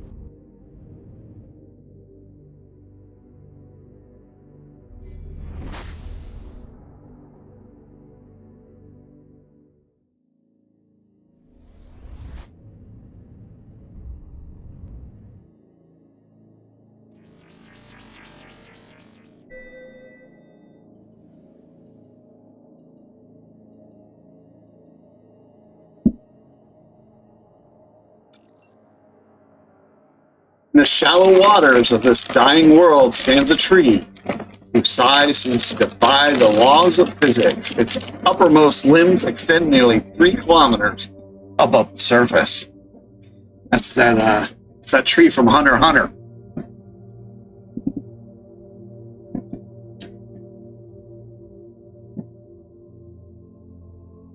In the segment between the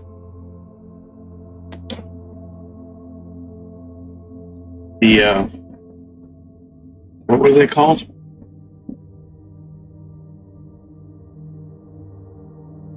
Oh man, it's been so long. The ants. What were the ants called? Anyway, between that story arc and the Dark Continent. Speaking of which, the Dark Continent arc was written and finished like over 10 years ago. Why? I mean, this is one of the most popular animes ever. Why has that not been translated into anime, cinema?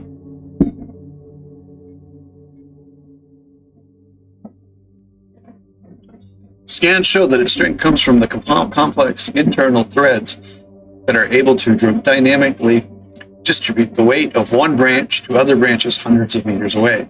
Even after collecting all the data they can from scans, the survey team spends another hour in the giant shade, taking in its majesty.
What's that from? According to this probe's data, at one point it was transported to a point nearly 50 million light years from here and back again in under a millisecond. Either that or its telemetry circuits malfunction.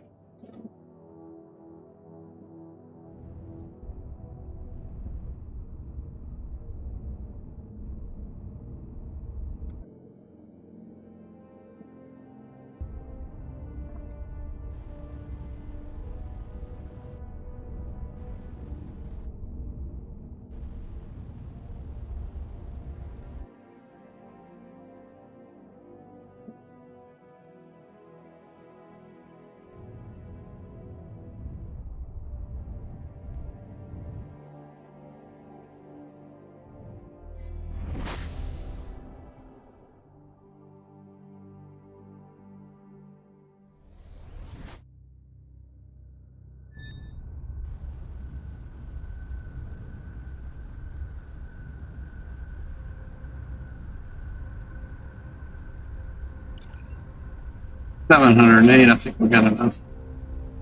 We're gonna up our ship. In other words, get a bigger ship.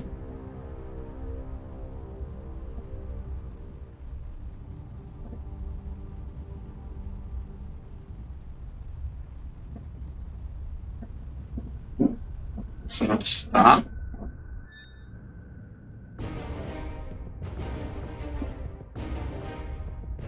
Where are these beasts at? There's got to be sentinels.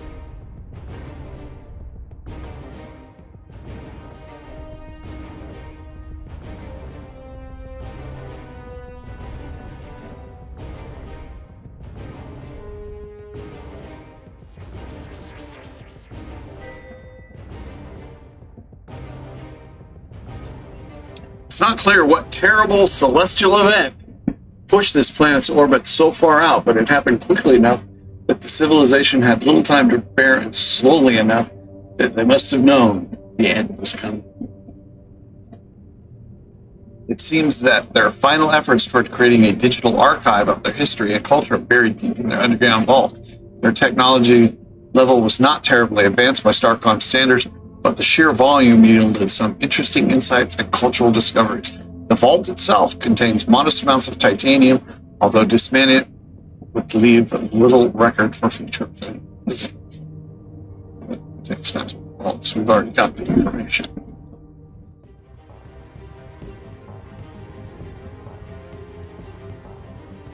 Come on.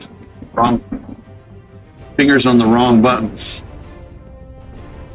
All right, time to head for home.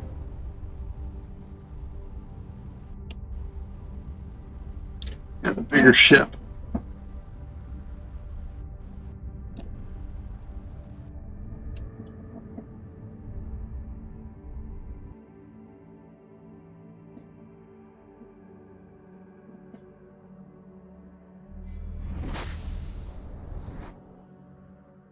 Oh, that's not one. That's what.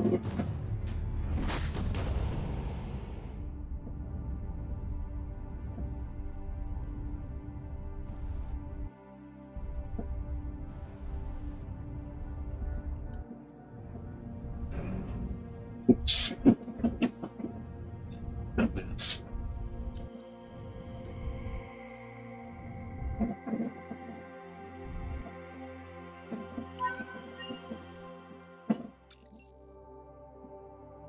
Use more crew. Holding together.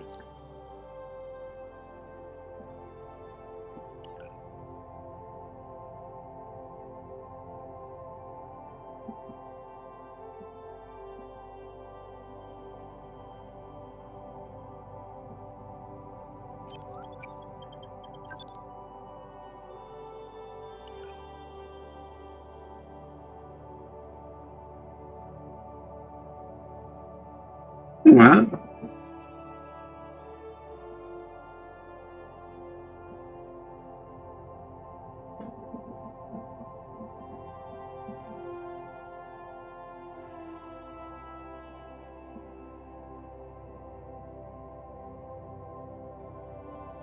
Galaxy Explorer.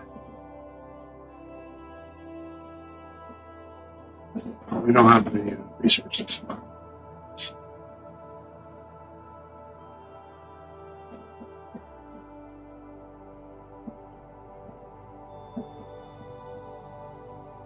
Well, that, oh, we get 28 modules. Huh?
Da, da, da, da, da, da, da. How much do we have now? I don't want.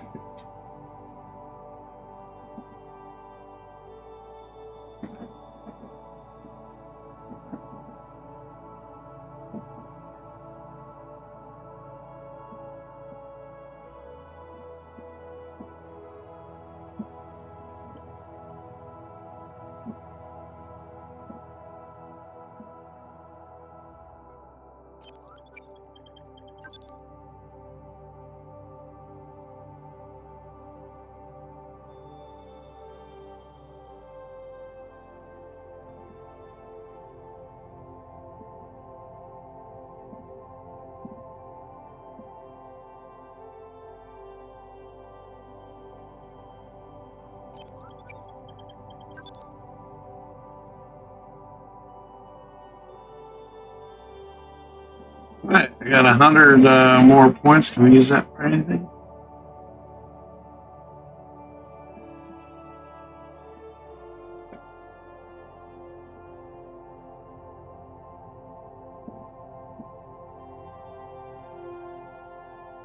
Apparently not.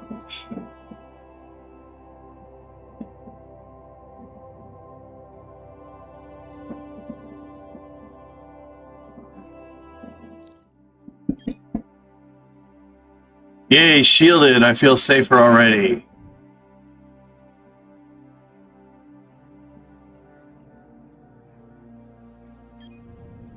There's a minimum shield charge needed before shields can be activated. Tell it's ready by the shield charge indicator. Press F to raise or lower shields.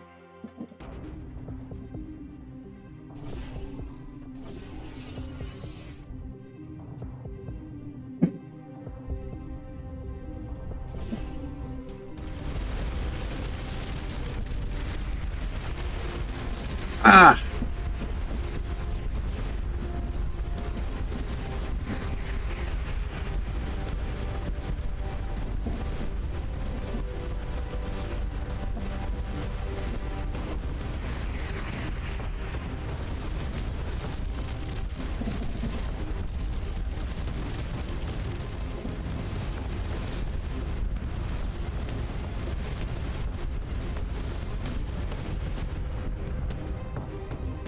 We have 80 crew members now.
Oh, gosh.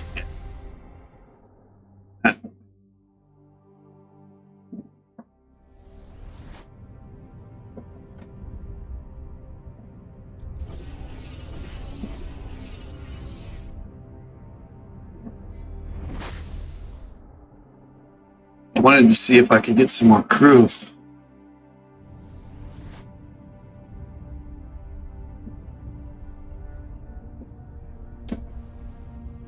Before we move on.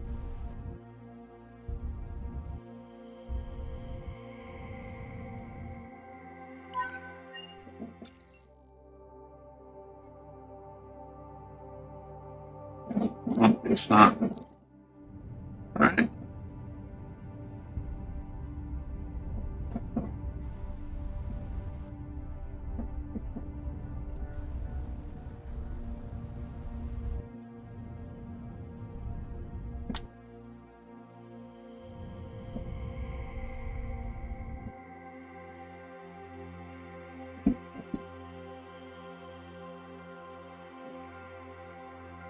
All right, let's go check that out.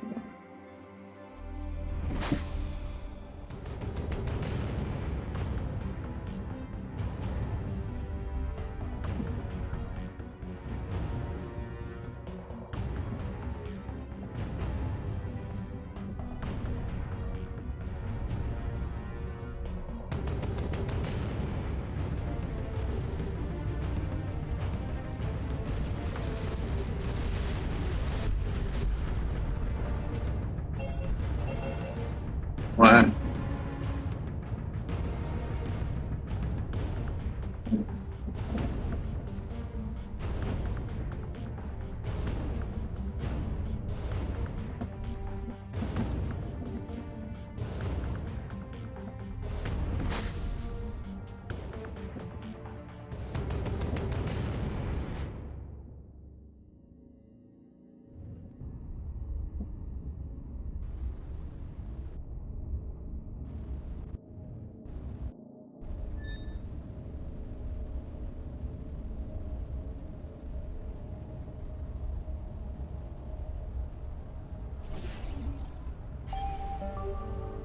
Careful, this object contains antimatter and an unstable core. It might be some kind of powerful unexploded ordnance.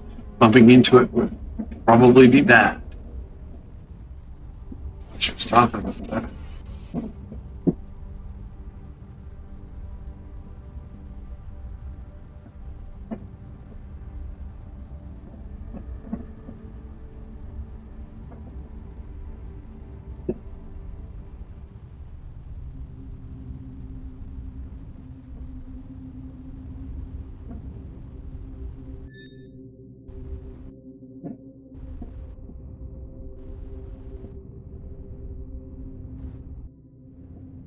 Sun was nothing.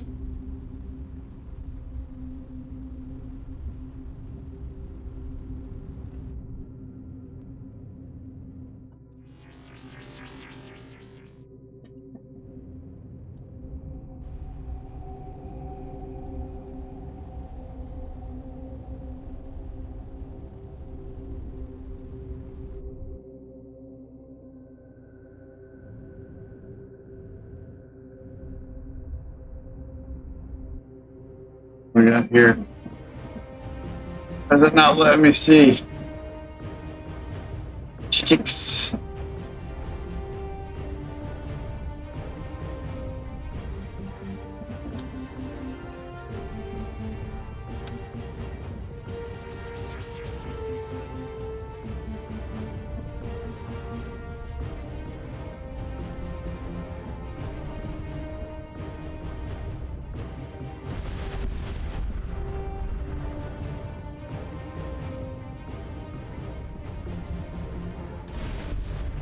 Got one shot on him now.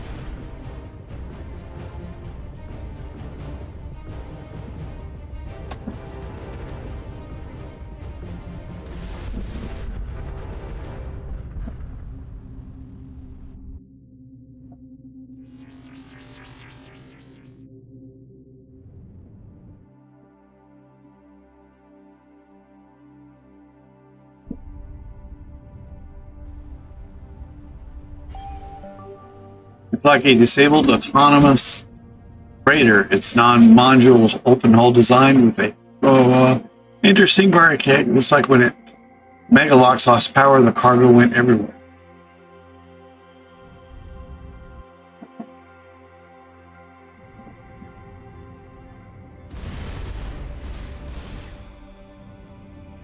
We're going to be able to destroy this thing.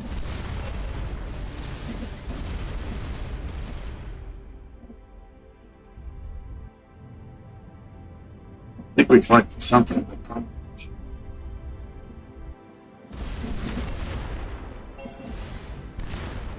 There's another one over there.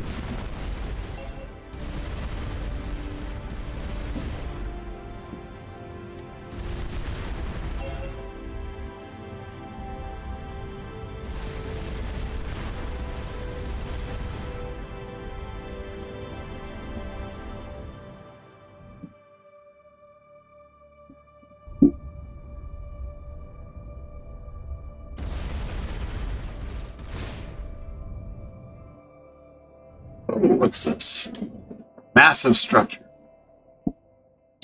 This enormous station is comprised entirely of machinery. Scans show no habitable space. Engineering is unable to guess at its purpose. The Xenon. But elements of the design show similarities to our ancient warp field generators, but at a much larger scale. Leave it alone for now.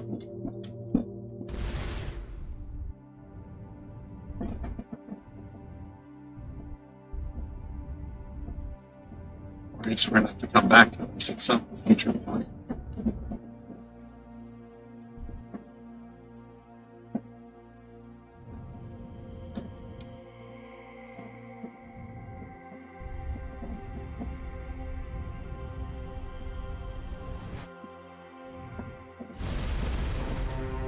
Oh, there's some more ships.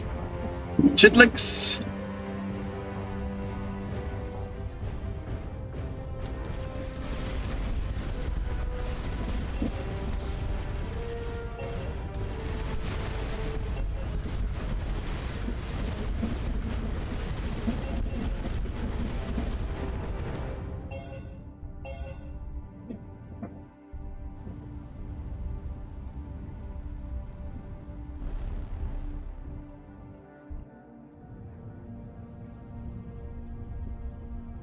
Nexus Gateway, that's what they're called. Alright, where to next?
It's another of the empty cruisers no emitter sealed its hull.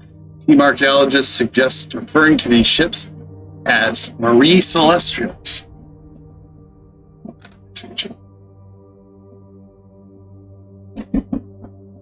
Apparently a reference to the old Earth legend.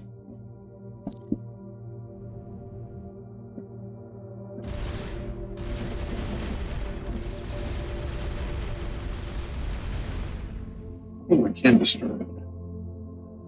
And give us anything.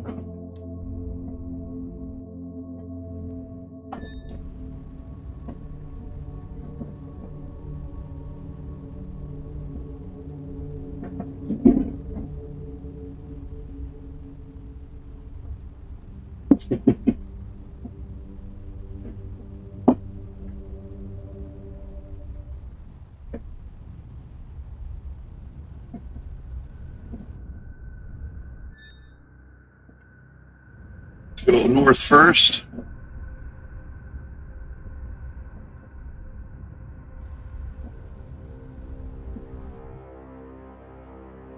Another sentinel one.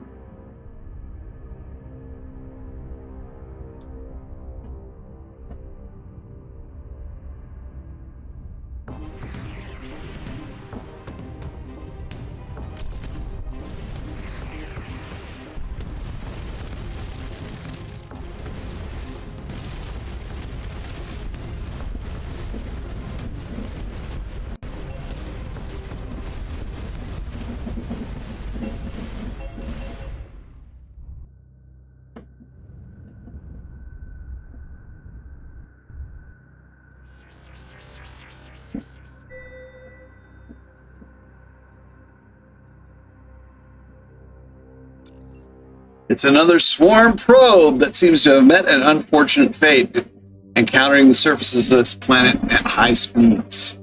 Unfortunately, impact seems to have obliterated most of its internals. Team is unable to recover.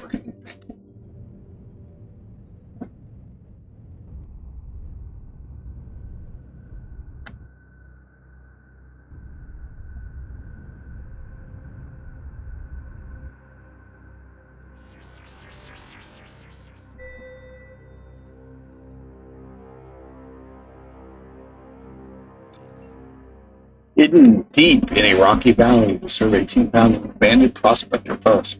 Whoever mined here before harvested most of the ore, but we counted this before. Well, I don't think we got 10 last time. We got not less than 7 or 8.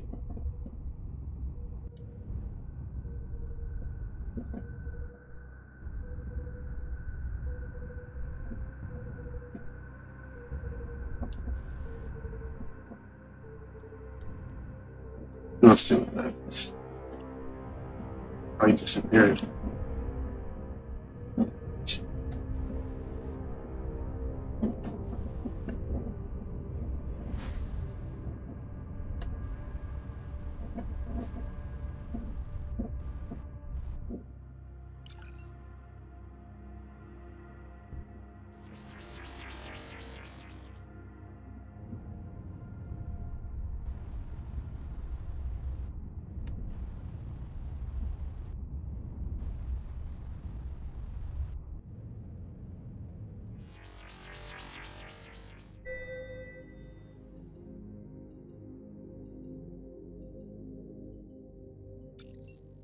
The entire surface of this planet is covered with a lattice of solar collectors and broadcast antennae. The team's engineers observe that the array collects energy from the sun and redistributes it to select clusters of antennae, which broadcast a powerful signal at targeted locations in the sky. Every few hours, the antenna and targets change. Analysis of the broadcast signals reveals that it consists of 3 parts. First part is a primer, apparently designed to teach whoever receives the signal how to interpret the rest of it. Second part is the crash course on physics, chemistry, and engineering. A race that can receive radio signals but had not progressed much further could quickly use this information to jump past their industrial age and begin creating advanced computers, fabrication technology, and robotics. The final part was designed for a complex neural network, a fairly sophisticated AI. 135 research points. Using a quarantine sandbox simulator on the AI, we determined its model behavior. First, it would aid the recipient race in completing any part of the tech bootstrap process they had not yet mastered, up to the point of providing a general-purpose fabrication system that could supply all of the host race's needs. At a certain point, once the host race was determined to be fully dependent, it would redirect all fabrication efforts to producing a solar collector transmitter array using all resources on the planet, killing the host race ecosystem in the process. In short, it is a technological virus that targets industrial age civilizations who naively assume extraterrestrial messages are intended to be helpful.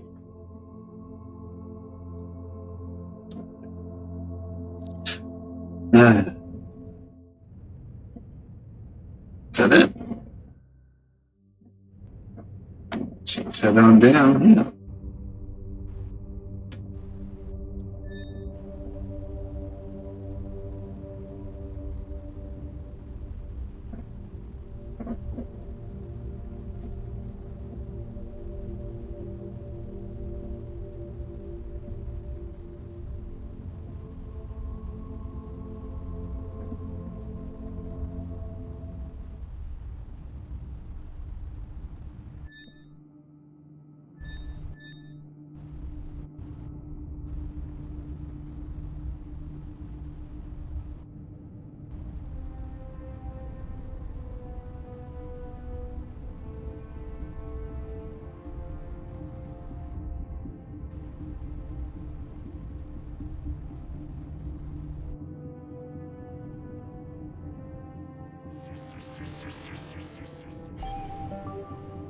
core of this gas giant is registering neutrino emissions consistent with deuterium fusion, despite being not being nearly massive enough for stellar nucleosynthesis. It is possible that the giant's core has chirolite acting as a catalyst for 110 research points.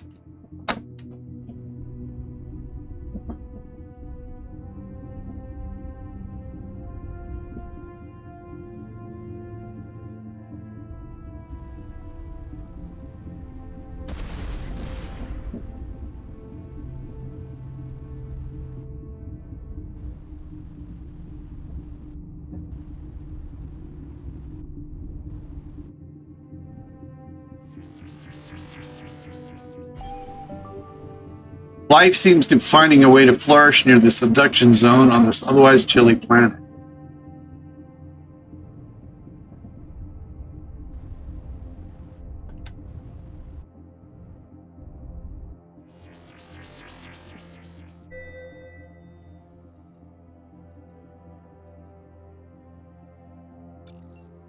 This terrestrial radio telescope is over 800 meters in diameter, larger than the Galileo Valdramo on Europa.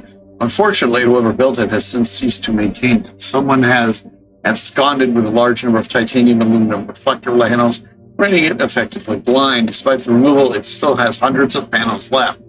Damn looters might as well scrap the telescope and take the rest of it.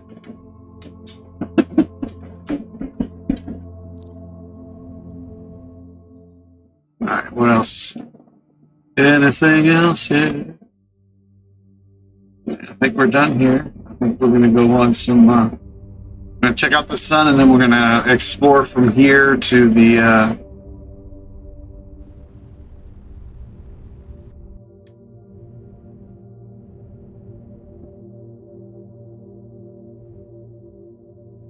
we're going to head over here.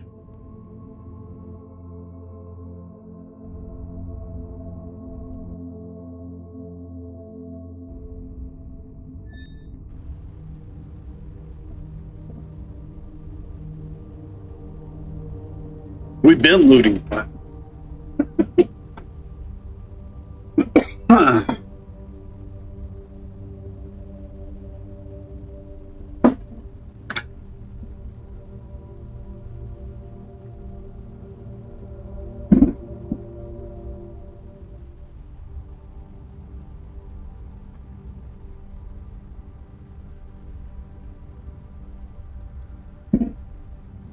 I think right now we've discovered everything there's to discover. It's on the map, so now it's just like trying to uncover something new. By randomly flying between in deep space.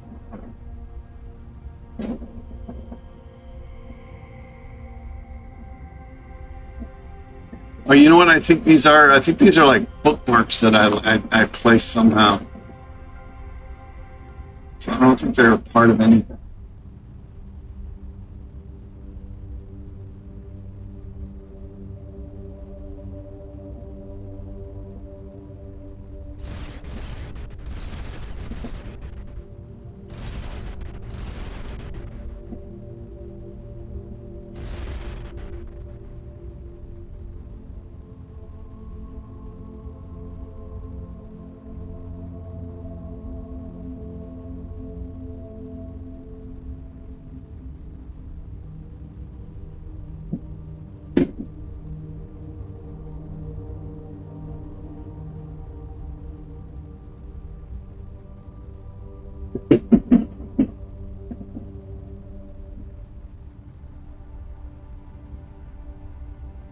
The life of a deep space explorer out on their own.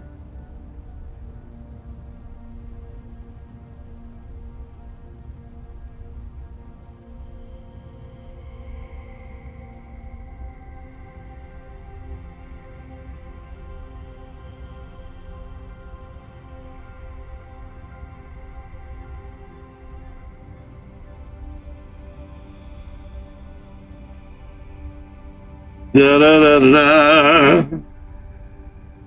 Strangers in my shorts, I keep on scratching.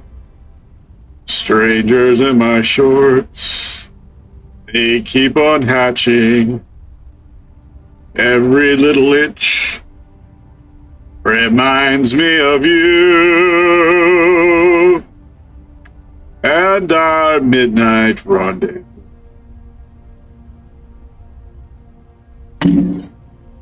That was a comedy version, a satirical version of that Frank Sinatra song, I believe. Written by a bar band I used to go see in Indiana called Rockcastle County Line. They had 3 men. There was a trio, and the drummer also played harmonica, and his drum kit was he did something else too. So he had his drum kit was just one. It was a stick with it had like a bass on it, and it had like a hat that if he hit it down on the ground, the hat would go off. And he had to use one. Oh yeah, he just used one drumstick, and he had a harmonica. And they did. They played regular songs, cover. They did a lot of cover stuff, but they also did a lot of. They took a lot of songs and they made satirical versions of them, comedy versions.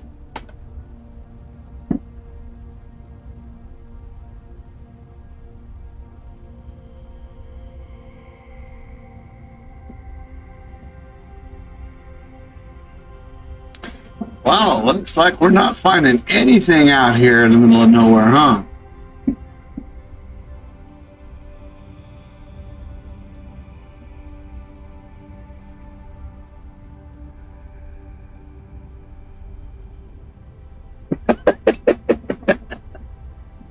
Run away, run away!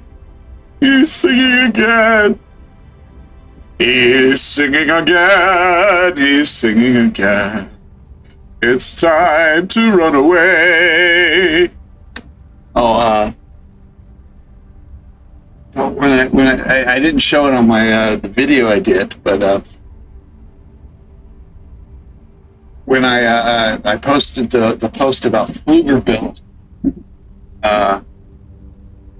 coming out against fascism, a friend of mine posted a song on there entitled Pflugerville from the Austin Lounge Lizards. Quite funny. And apparently, and then after I listened to that, I thought it was pretty good. After I listened to that, another one came up from them on Ronald Reagan. Also pretty funny.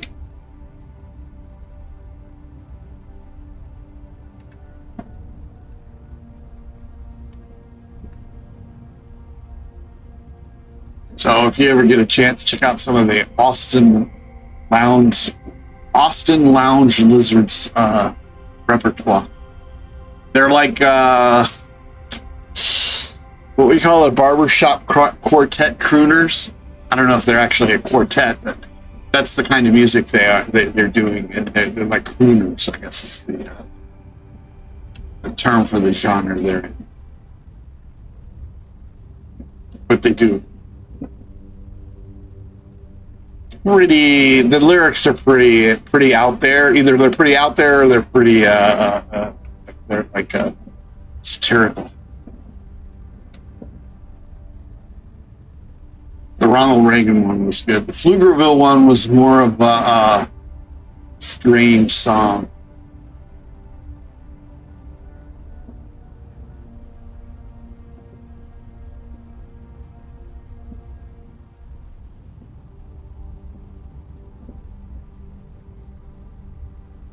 Well,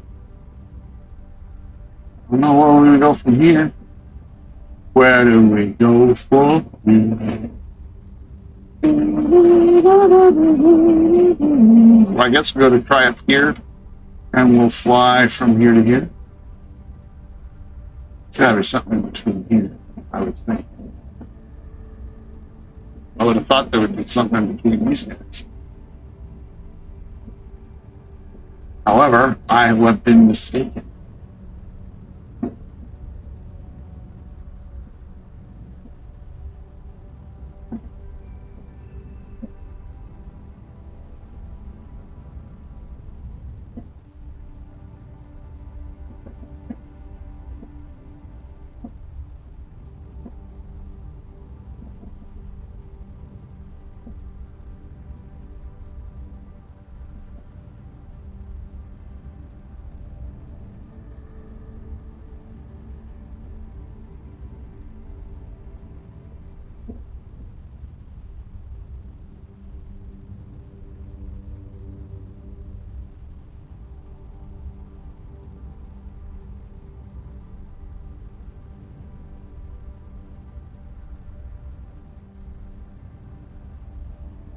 What we got for research points? 503.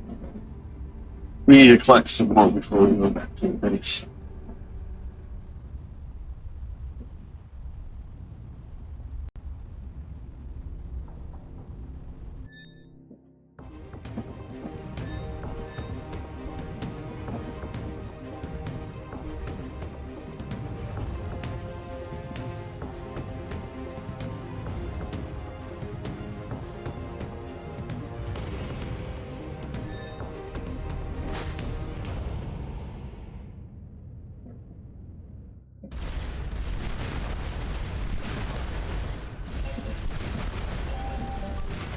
The core of that asteroid wasn't rock, it was a collection of what appears to be ancient garbage from an advanced race that formed a concentration or concretion over millions of years. This is a treasure trove of technical data, 105.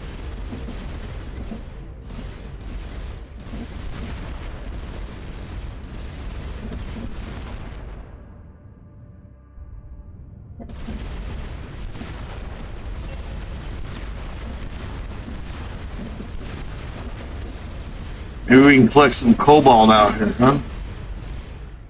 Have we collected any more yet? No, we're still at 10.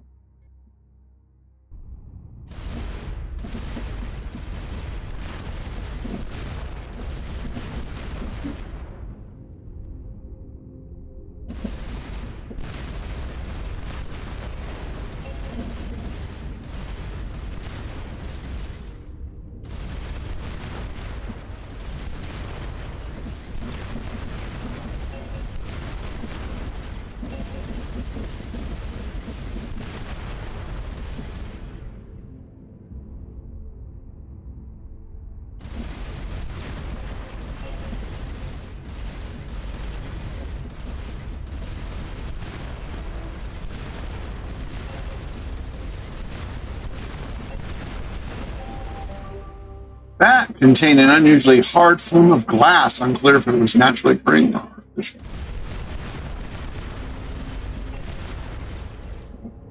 Lighted, of course, offer inertial dampers. I'm not sure what to make of this transmission. It appears to be a collection of complex theorems, but our computer reports subtle contradictions. We already got that one.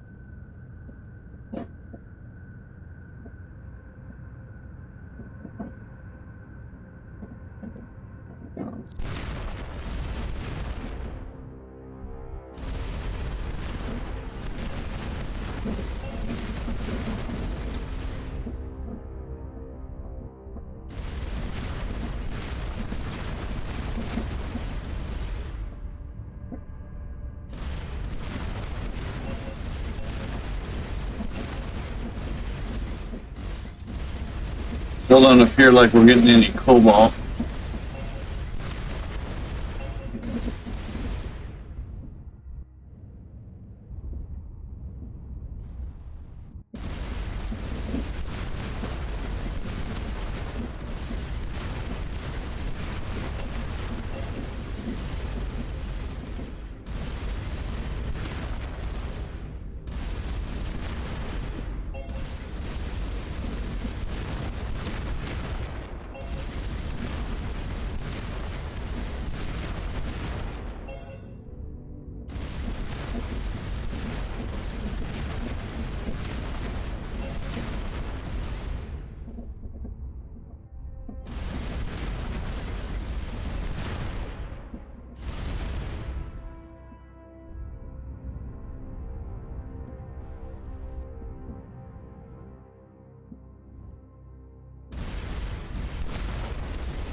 That asteroid contains some energy signals. Combined with its geologic marks, it seems that it was part of a terrestrial planet that was destroyed by an explosion that originated within the planet.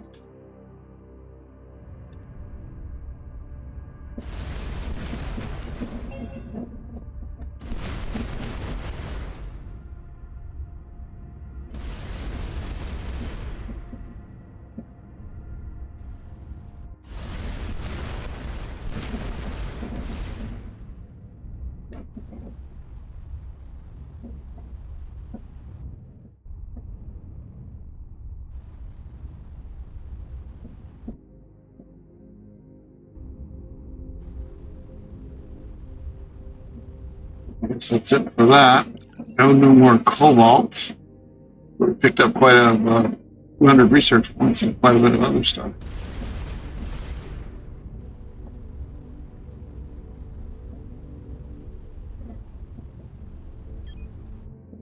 Another neutrino emitter on the scanners.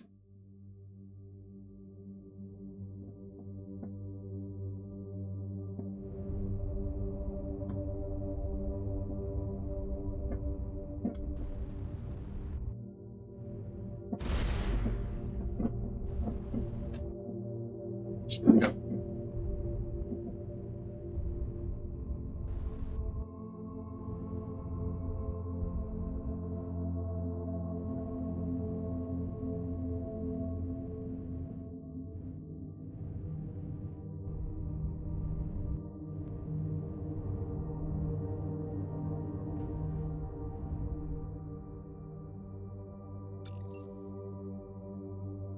got slightly different. Its databases have been wiped clean, but use a magnetic medium that still holds a faint trace of original data.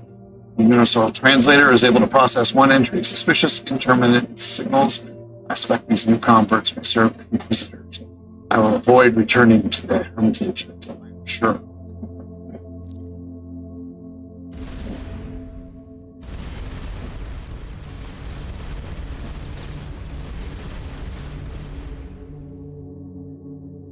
Got nothing for it. Oh, nothing from destroying, I should say.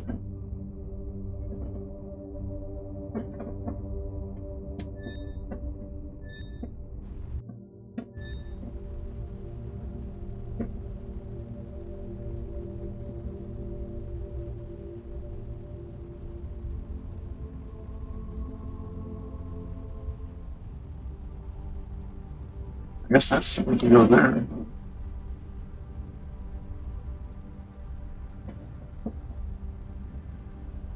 Alright, well, we're gonna go here. And if there's nothing here in between there,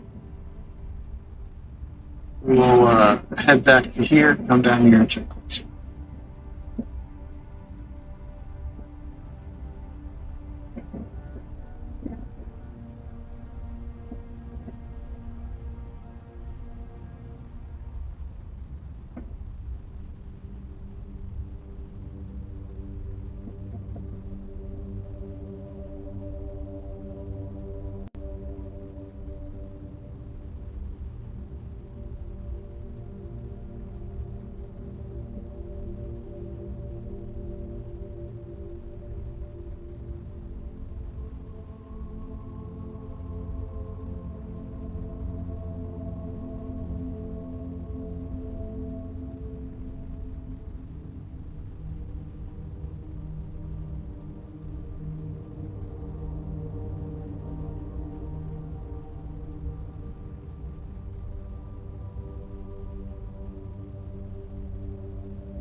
Oops.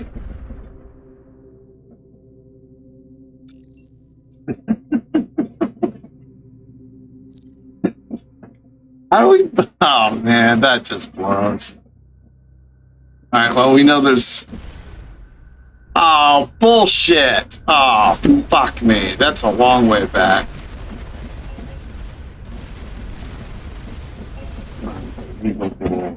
Looks like, yeah. Shit.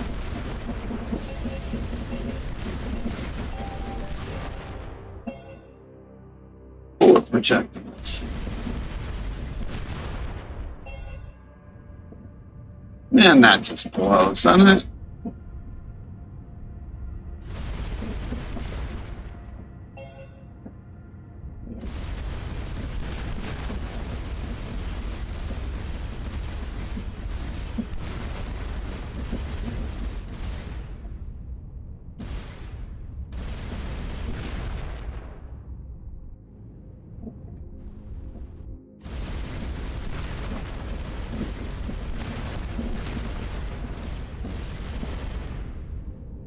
God dang it.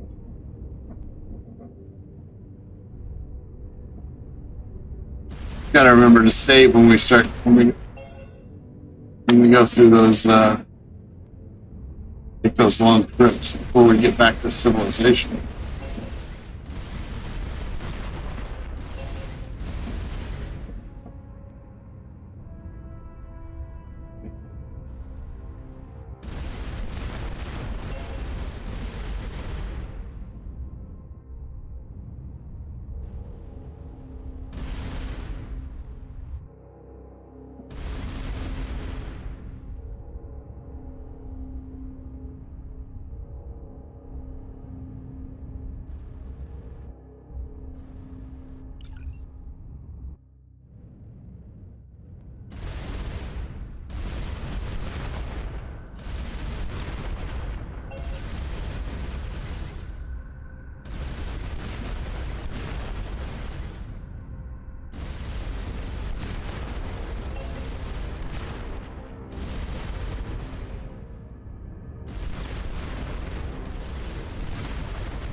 Things of, or actually we had 3 of the special things when we destroying asteroids last time.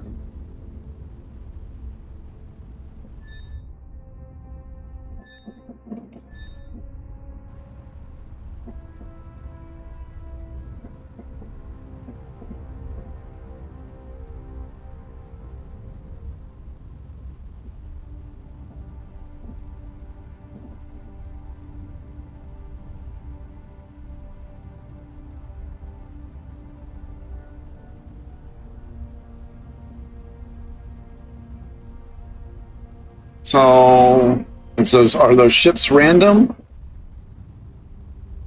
I'm guessing those ships are random because we haven't come across that thing.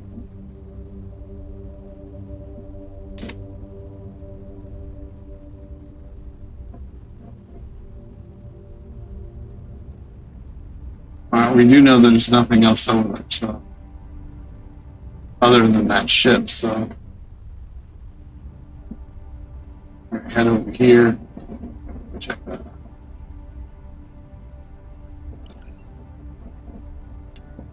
There's like 200 other research points that we're not going to get back. Because those 200 research points came from asteroids, which I guess is a random thing.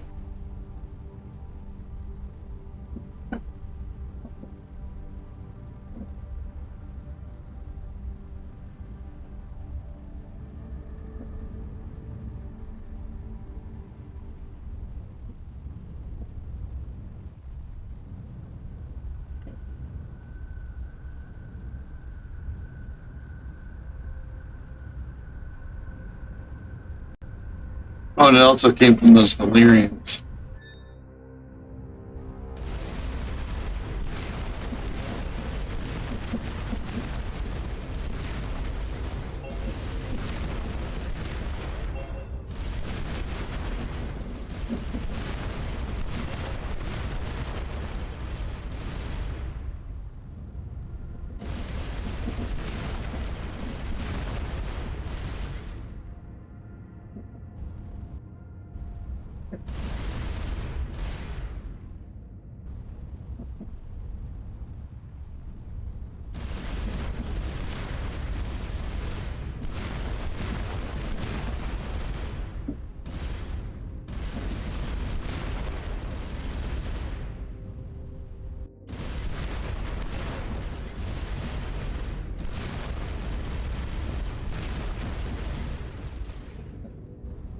All right, back to it.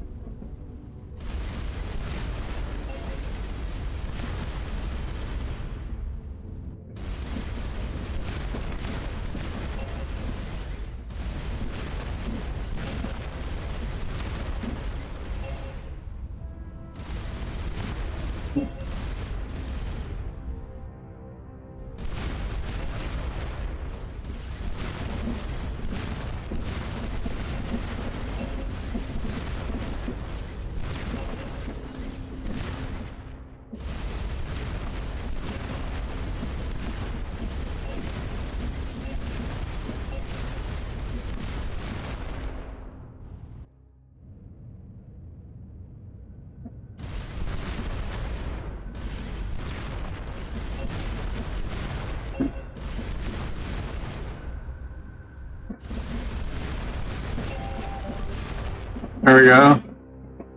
Flying with its marks that it was part of a terrestrial planet destroyed in explosion. Okay, that's one of the ones we got the last time.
What we got here? Well, come on, tell us what it is.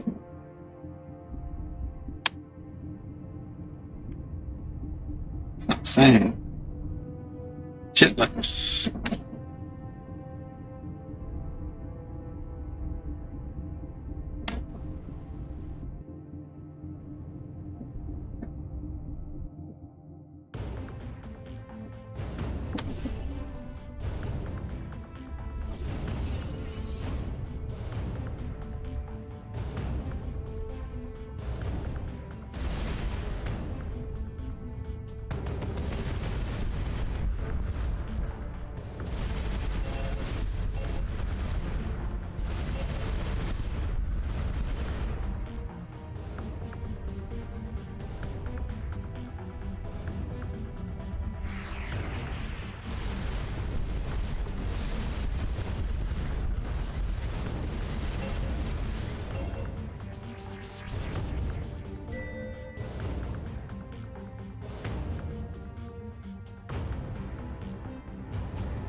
Another triangular artifact, apart from the setting, it seems identical to the one previously encountered. This time, the team is careful not to touch the artifact as they examine it and its setting. Carved into dais, they find a worn message, Starcom standard. At first, we were optimistic, but as days turned to months, we began to lose hope. It seems likely now that our shipmates aren't coming. Maybe they're 1,000 light years away. Perhaps they are all dead. When we arrived, we found ourselves next to this artifact, just like the other, but no amount of prodding would reactivate it. Eventually, we re-erected the stone dais in the optimistic belief that was somehow a necessary part of its functioning. Still nothing. If a member of Starcom ever finds us, know that we haven't suffered here. The climate is good, and with our survey kit, we were able to identify the diverse edible flora and fauna.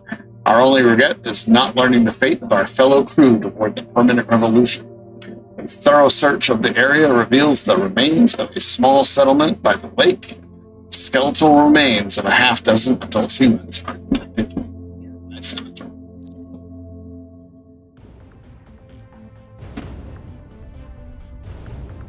Some sort of alternate universe stuff.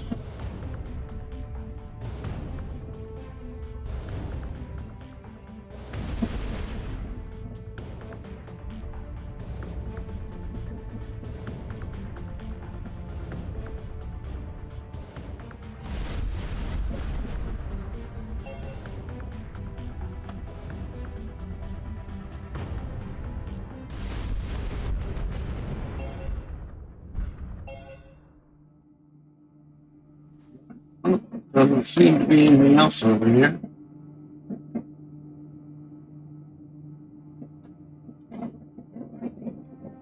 What next?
Alrighty then.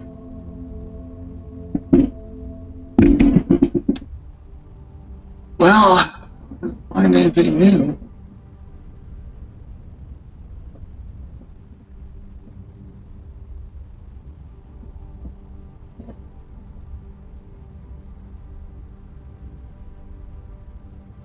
How about this? We're gonna go down there. Detected another neutrino emitter on the scanners.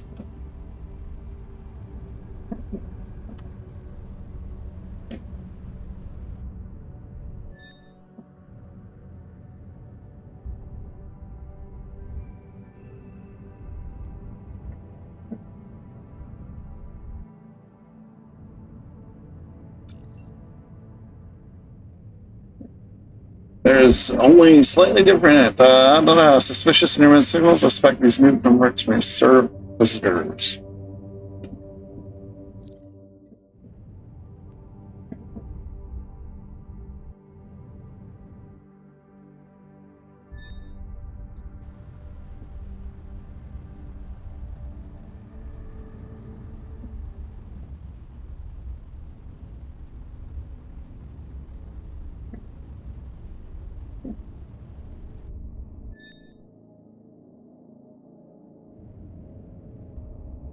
Here, let's go see what that is. Oh, shit. That's not where we want to go anyway. We want to go to the other one.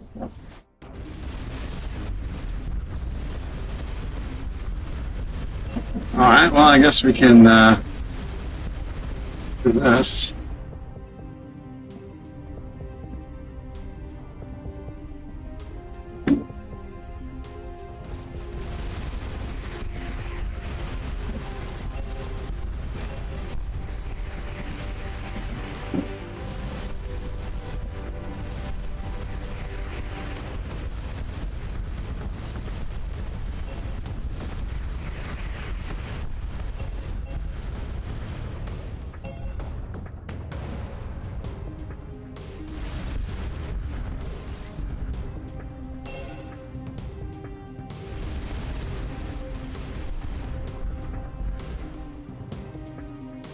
The hell was that?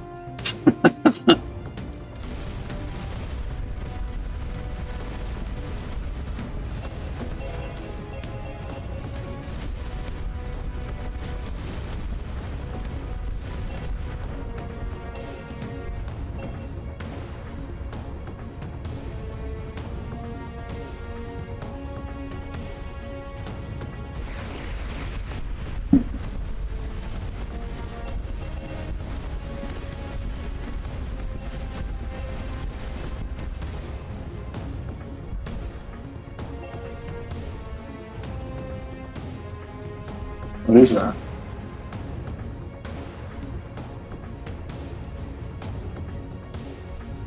It's not gonna tell us, huh?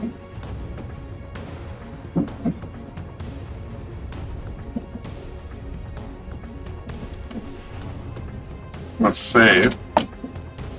And let's destroy it.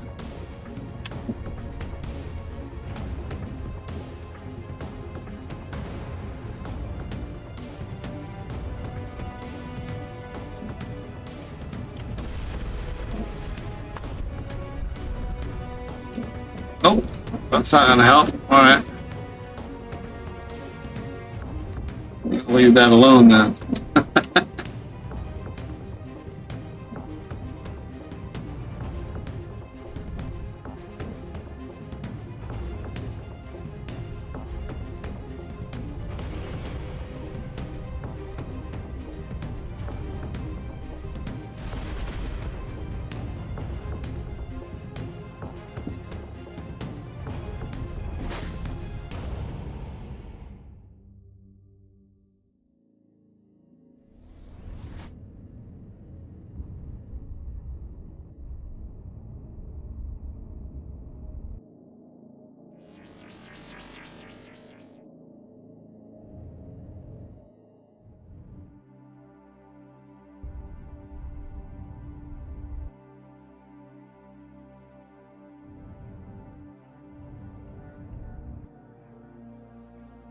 Song.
All right, we'll head on over there.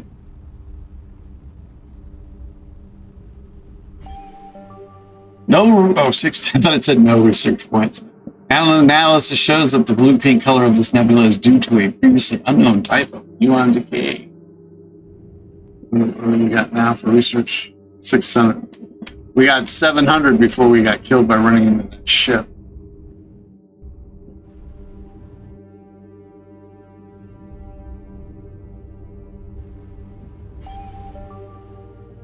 Binary pairs of stars still growing from the material in this nebula. I estimate in roughly 25 million years they will merge into one supergiant.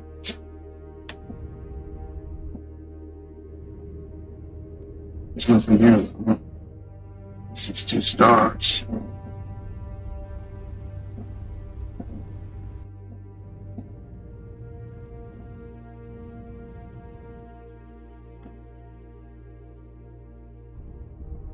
Should fly around this nebula. Let's see. Why?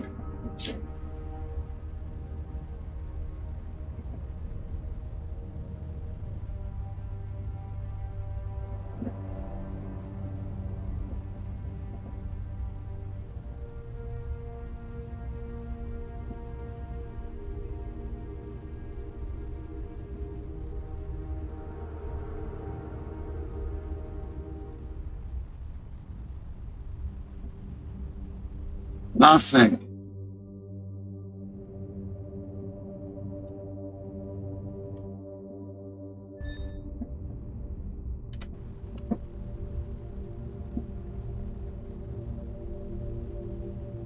I found nothing.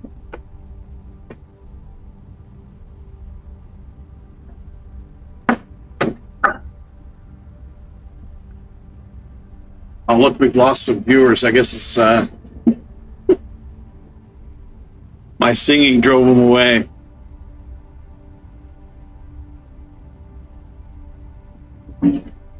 Although we picked up 2 lights since I looked at it, so.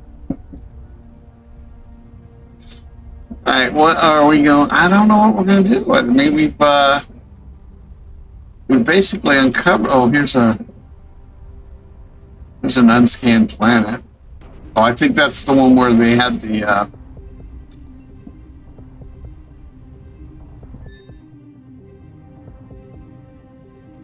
that's where they had the Sentinel base, though. It was like pretty brutal.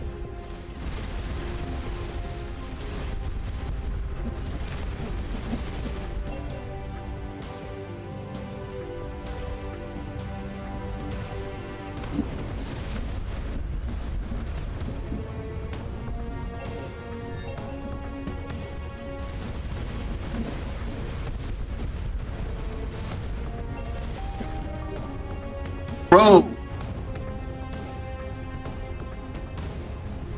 What a high energy burst of crimson light used to transmit complex holographic. Whatever.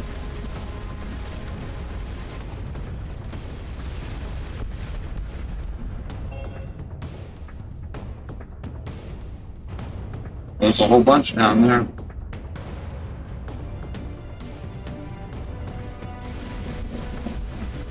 Well, there's one of those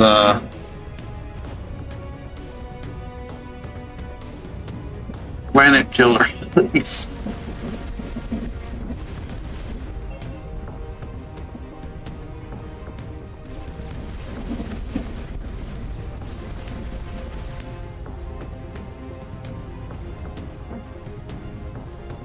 A whole fleet down here.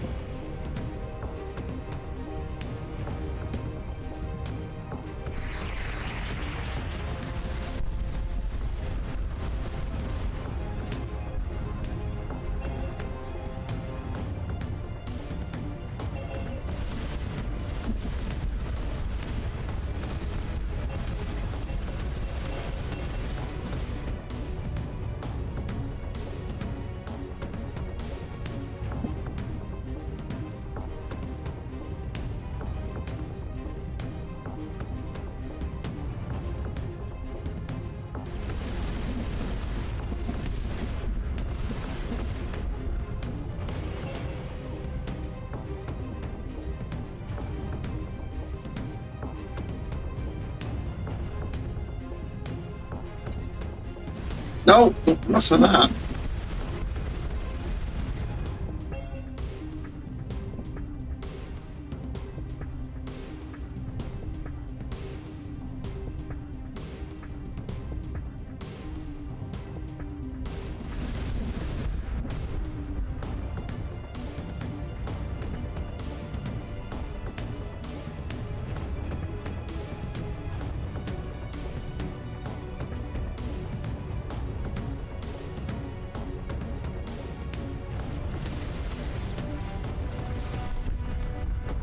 God damn it.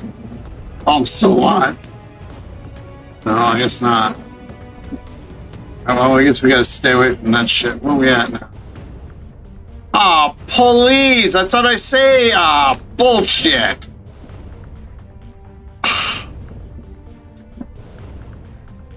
I saved after I hit that goddamn thing. Damn it. Oh, apparently I didn't.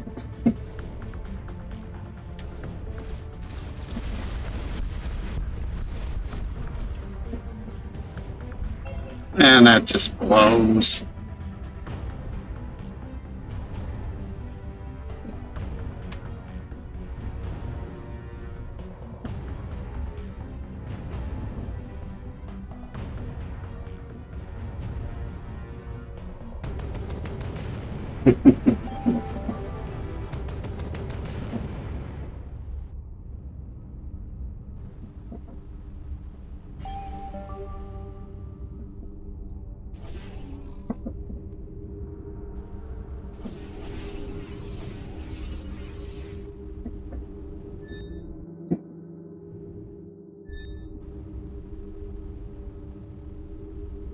And that just sucks.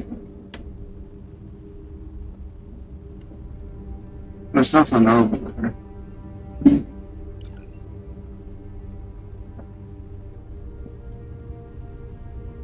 So let's just, we're gonna go here to here, and then we'll attack this dude.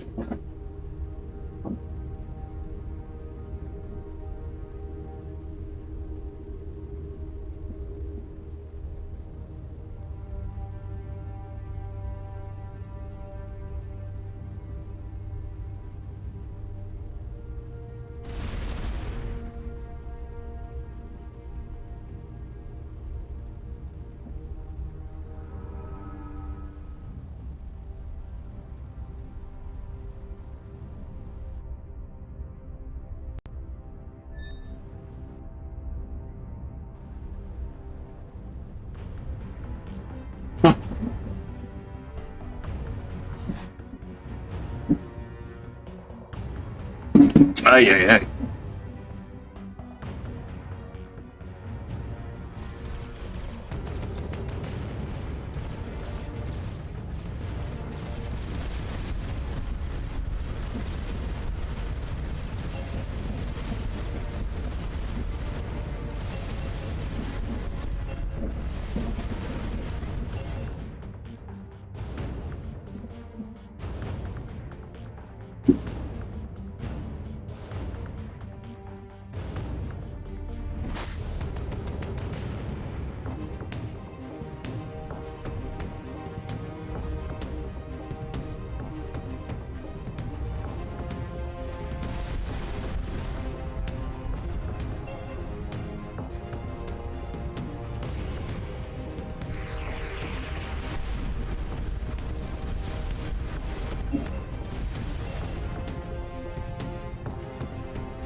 All right, I think we're going to go for about another 10 or 15 minutes, and then I'm going to go back to the base and upgrade, and then we're going to call it a day.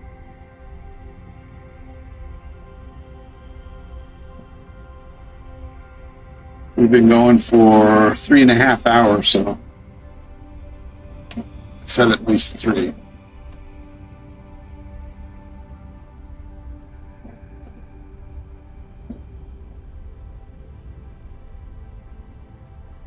I think that's the,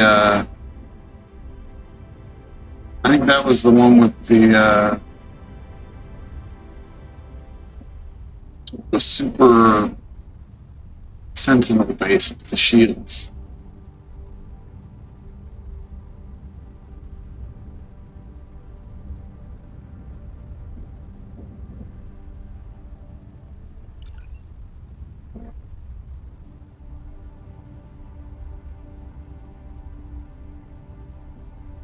Still not finding any problem.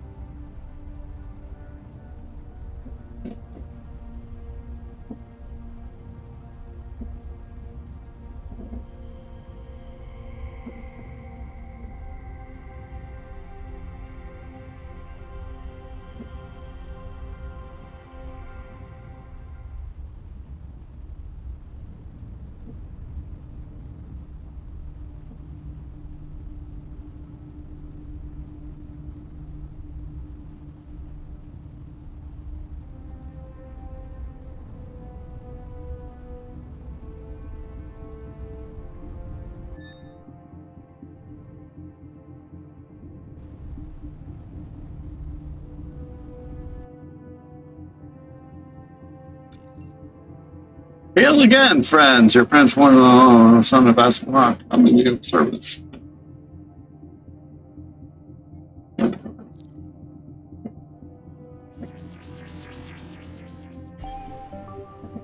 Ninety research points, several thousand kilometers below the upper atmospheres of freshwater ocean, floating upon layers of dense liquid hydrogen. Very strange. Why didn't we see this before? Or I guess we haven't been here before.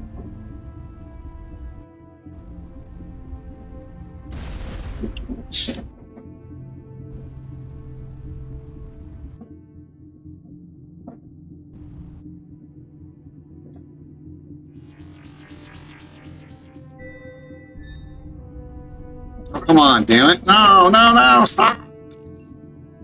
7,000 hectares of this planet are covered with sprawling metropolis. Wow, readings showed energy and movement. There are no signs of life. As the team moves into the city, they discover that new buildings are being erected by autonomous construction equipment. In other parts of the city, buildings are collapsing from neglect. The atmosphere is choked with smog from the machines. Have a team explore. New buildings. The images the survey team sent back remind you of the cabins of luxury cruisers. Well appointed, but generic and soulless. There's no indication of it. So are the older buildings. Many of the older buildings show no sign of having been occupied except those closest to collapse. The lower levels of those are choked full of garbage and miscellaneous debris. Eventually, the team finds a relatively clear grab lift shaft and climb to the upper story several hundred meters above the city. Where the air is clear, they begin to find biped remains and scraps of documents. With the help of the universal translator, the team is able to construct a partial narrative of this culture. For centuries, or possibly longer, most of the planet's population lived in comfort in these great cities. Everything was taken care of by machines that had been created by the projects. At some point, some of the machines began to stop working. First the clone banks, causing the population to decline. Then the atmospheric purifiers, causing the street level to become inhospitable. Next, the sanitation and waste bots. Eventually, the food delivery drones died, and with them, the remaining population. Among the debris, the team finds some technical artifacts that no longer work, but offer useful data. 55 research points. And, oops, there we go. 8 titanium, that's not.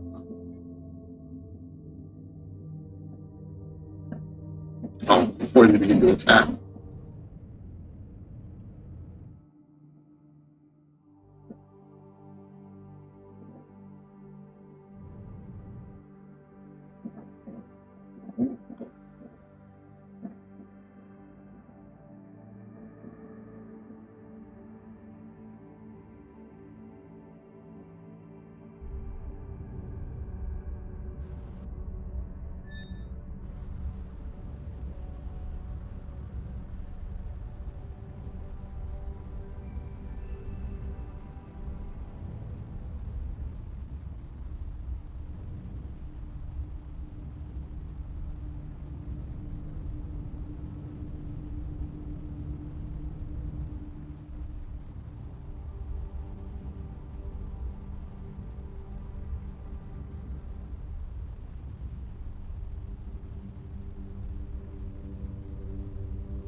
finding anything.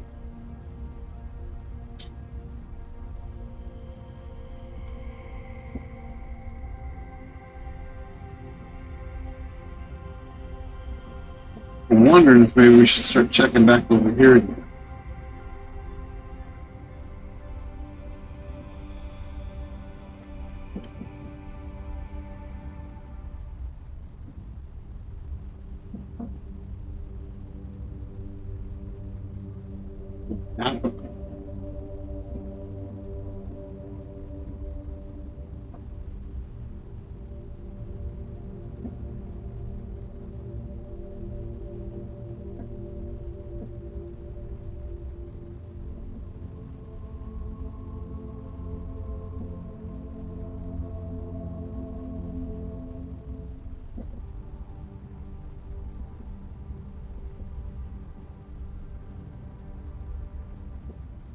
Go check that visual camp. Then we'll head back to base.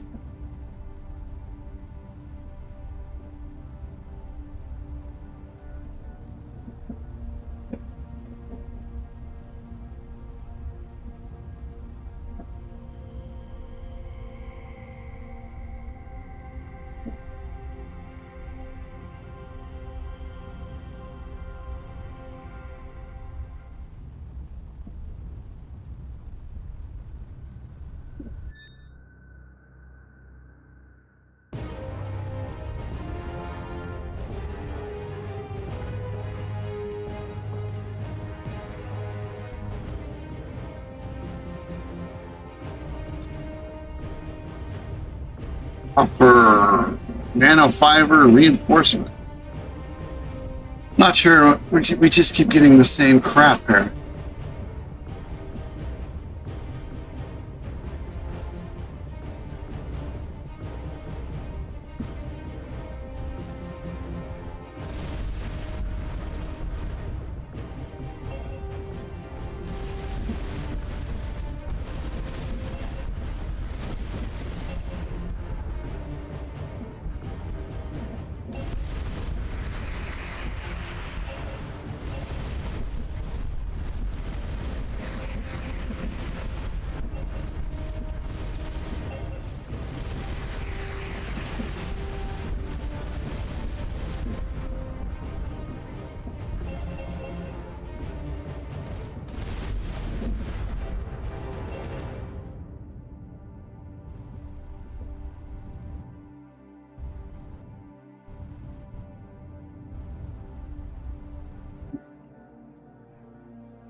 Still not picking up any cobalt.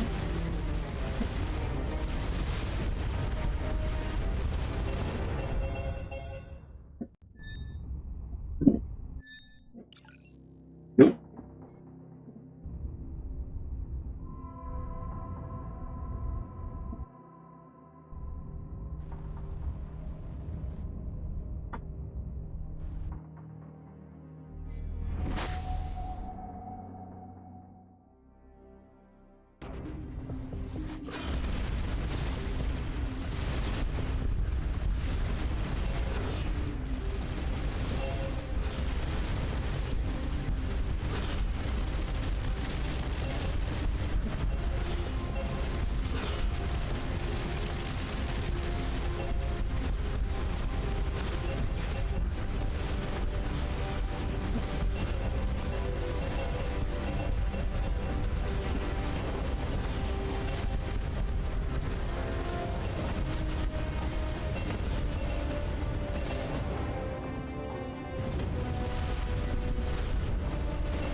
As the survey lander descends to the atmosphere, the barrage might back into the clouds.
All right, so we're going to go check this out, and then we will probably call it a night. My eyes are starting to burn.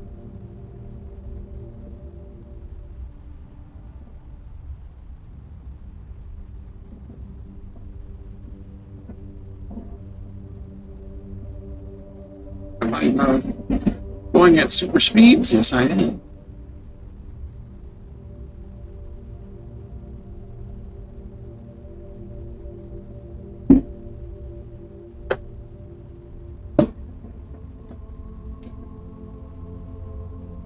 And tomorrow we're going to be back with Elite Dangerous doing the, we're going to finish that settlement and start up our third project in our colonization system.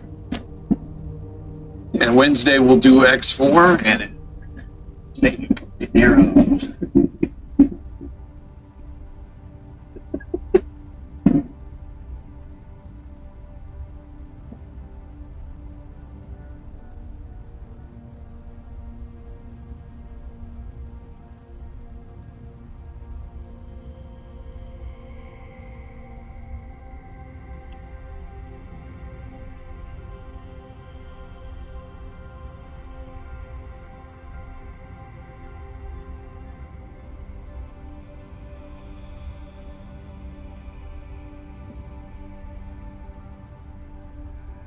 star systems are. Well, it's a good thing we got those souped up engines and reactors. And we lost 4 crew members. We started off with 80.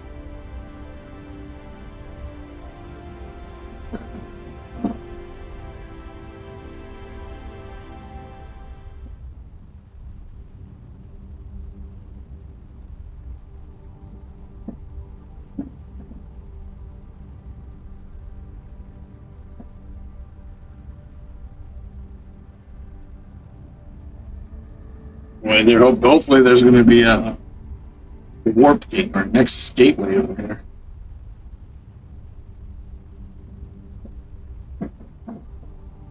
It's taking quite a long time, even with the souped up reactors and engines.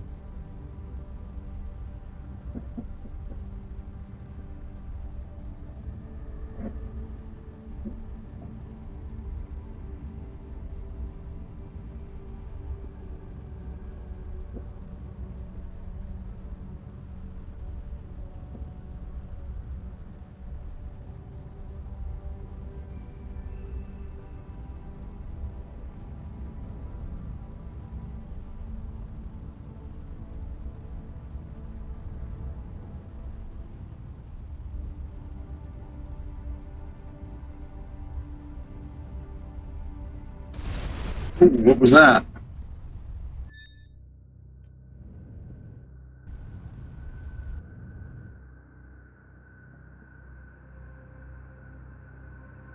It's like one of those death rays again. What do we got down here? Unknown interceptors.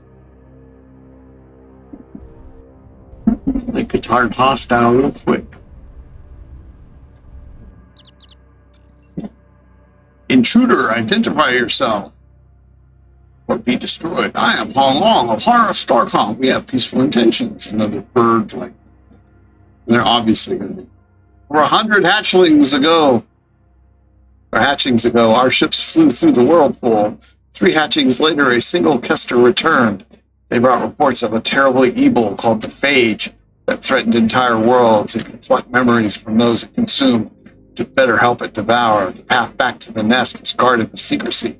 No Ariona would divulge it. If you have come here, you must be the Phage. We're not the Phage. We found our way here by examining the markers left by one of your survey ships. We did send survey ships long before, learning of the Phage, but the Phage could have learnt that as well. If what you say is true, you should know the names we've given some of your stars. Tell us 3. King Sapphire.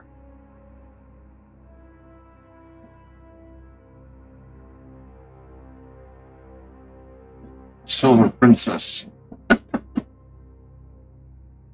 Crimson Priestess. As I expected, we never found any survey markers. We will never reach the nest. Vile Phage.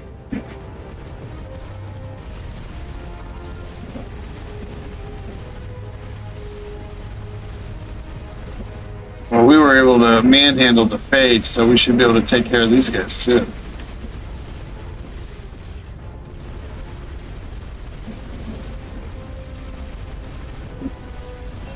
Oh, this is the Ariona, huh?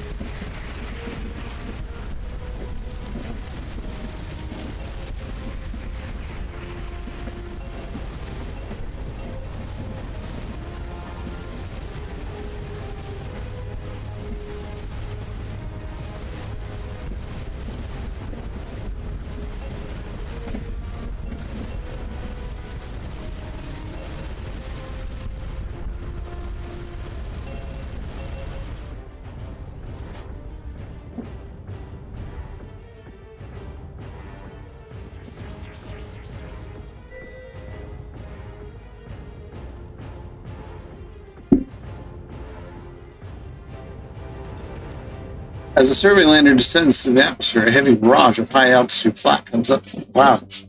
We've been through this before.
Damn, they just keep coming.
Another planet with yttrium deposits, deposited by alluvial processes. The team gathers the mineral with minimal difficulty.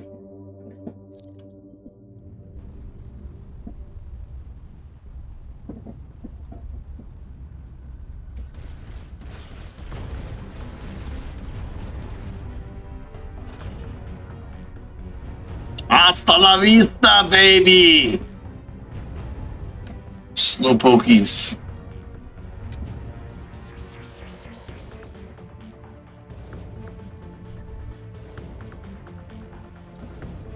There's another one way over here. Huh?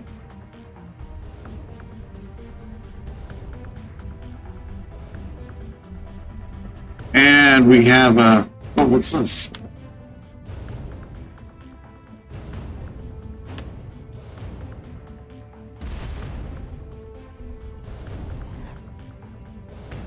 Can we not? I guess we can't use it, huh? Or there's some way of activating it?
What's up, Orson?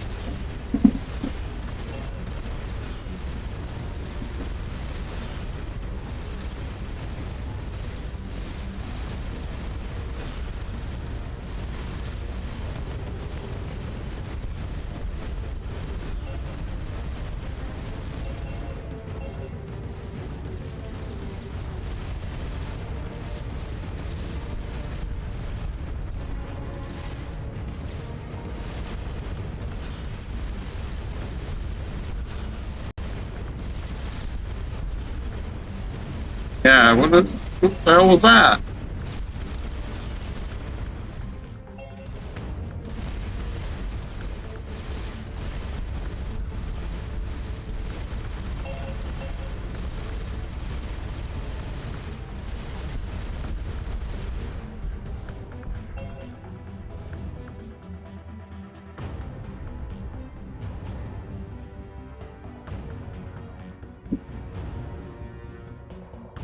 doesn't say what that is. Constant high-speed dust storms render invisibility near zero below 200 meters on this planet. Prior encounters with these structures allow the team to navigate to the chamber that controls the eye. Yep.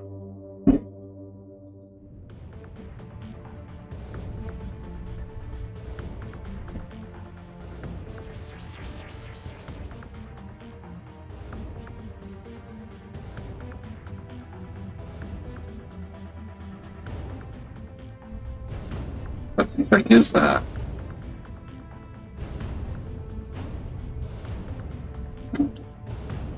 Oh, that doesn't do us any good.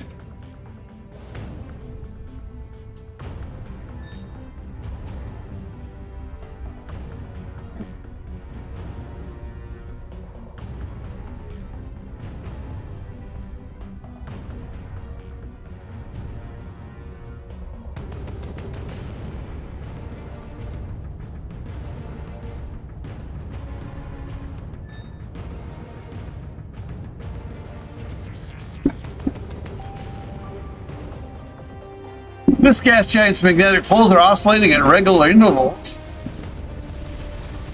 of 1/6 atoms and clear. What internal process can cause this?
The source of the anomaly reading is an unusually dense meteor. Closer to examination reveals small amounts of plutonium within.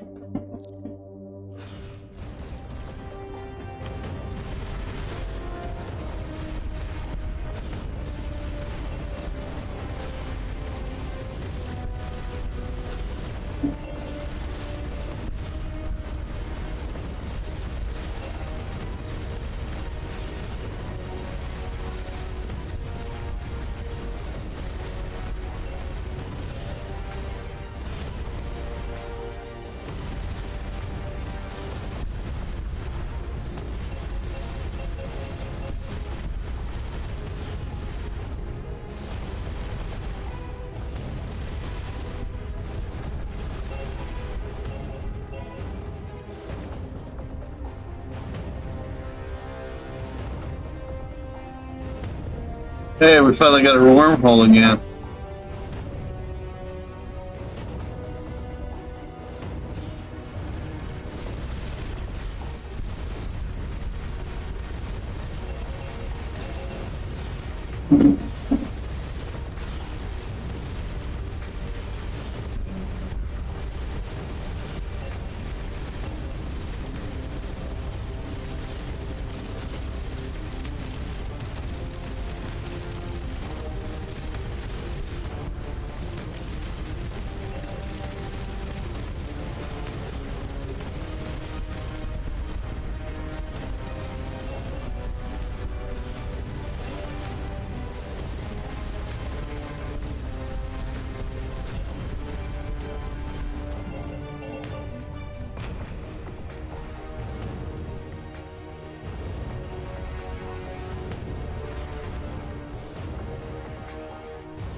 It's got to be the biggest or longest wormhole we've found so far.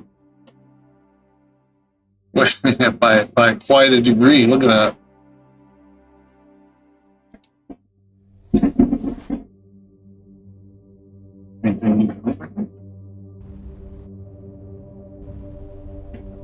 There's not.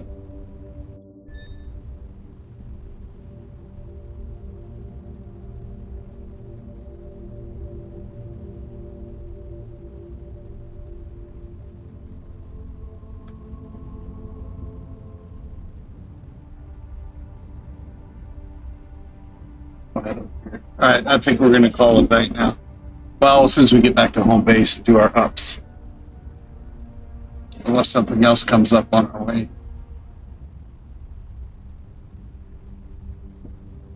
Orson is laying his hand on my mouse hand. Laying his head on my mouse hand, so it's making it tough for me to do things. And he's not biting me now, he's licking me, so I can't chase him away.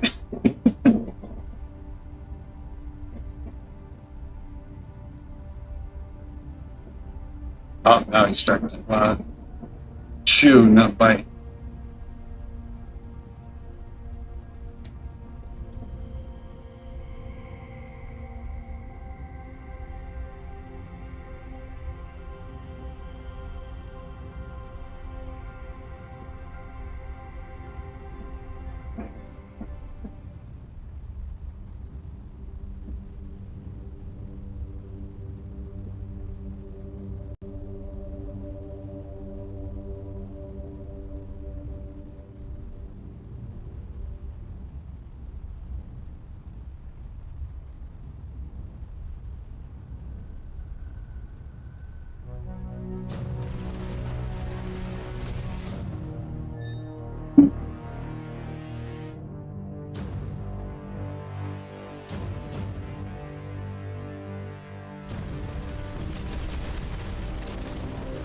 Orson, let's see. He just stood up right when that thing came over there.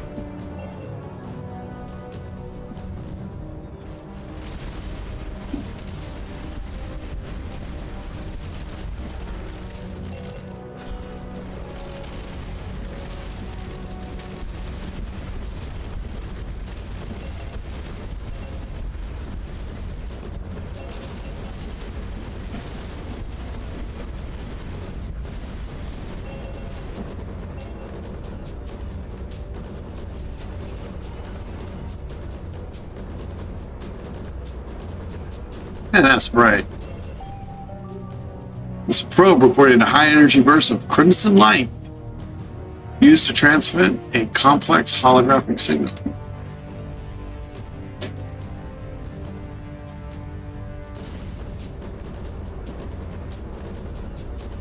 Apparently there are more of them around here, but I don't see them.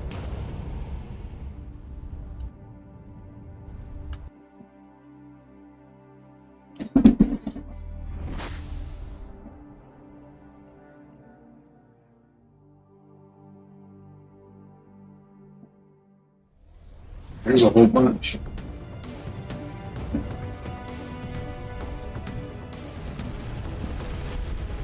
Chick battle cruiser, huh?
This probe spent a considerable amount of time trapped in a dark energy flow and collected considerable data.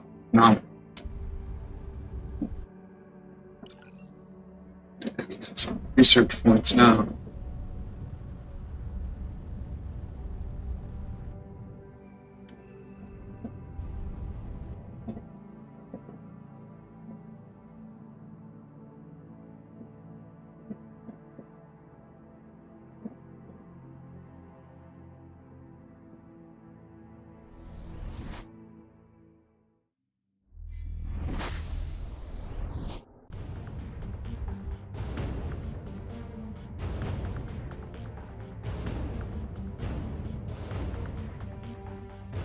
It's our base. They didn't take our base out again, did they? Or are we supposed to come over here? I think we're supposed to come over there.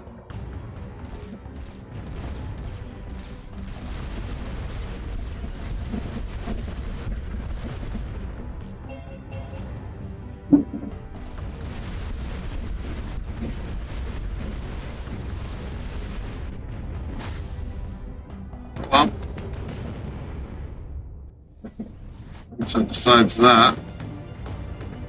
No, our base isn't over here. Oh, come on. No, no, no. Don't tell us the... No. No, no, no, no, no, no. Shit, far.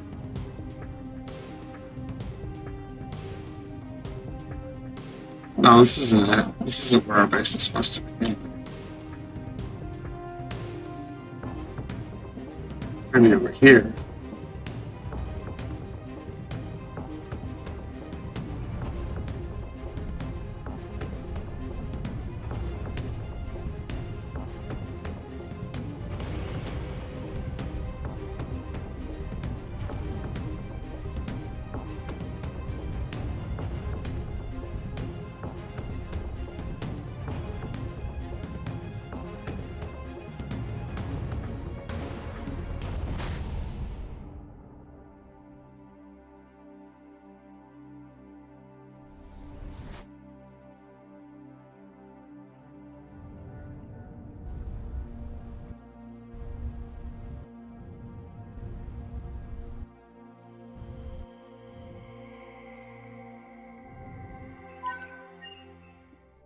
Alright.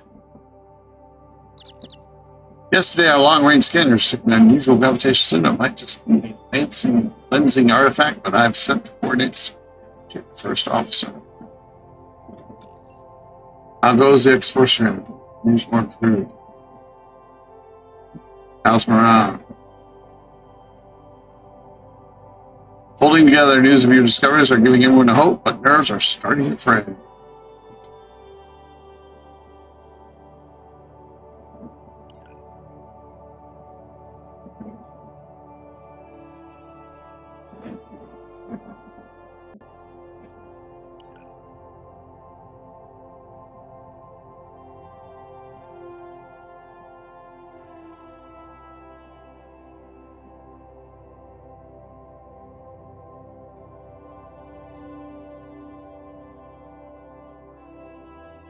Galaxy class.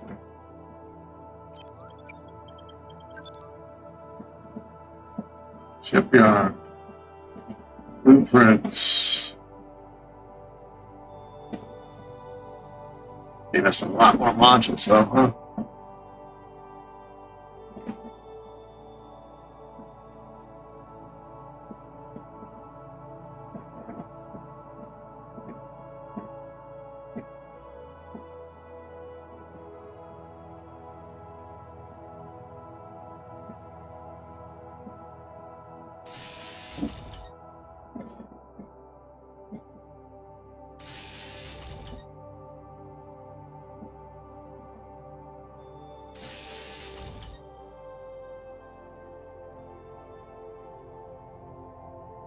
Definitely use its missiles.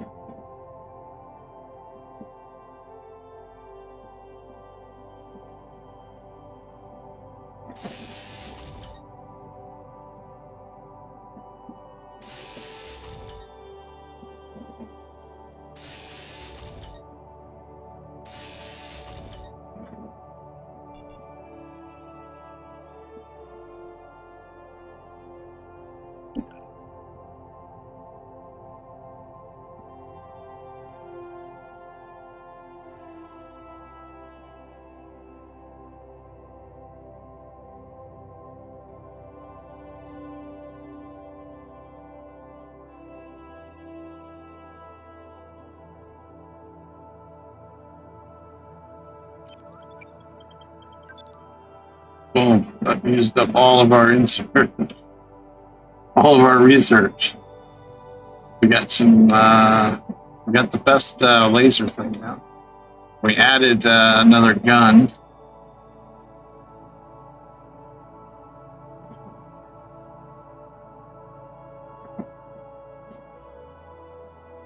We're going to do the range next time. And then what else?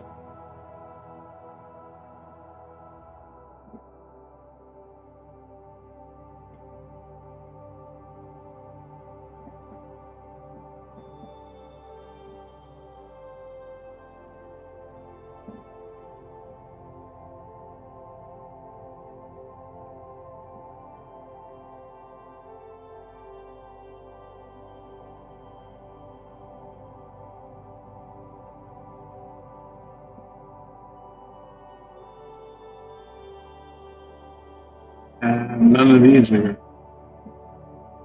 Not sure what we have to do to unlock this. Anyway, our ship is looking good. All right, folks, that's it for tonight. We'll be back tomorrow with Elite Dangerous, the colonization stream, doing the finishing that first settlement and starting our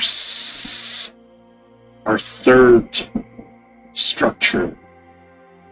Probably not going to be the. We'll probably wait to do the starport until after we get a couple of things in.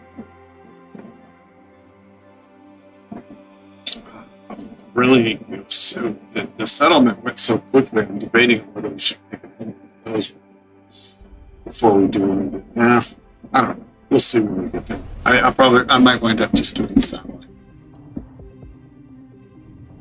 And we should go take out some of these dudes first, see how our... Oh, these are the phage dudes, huh?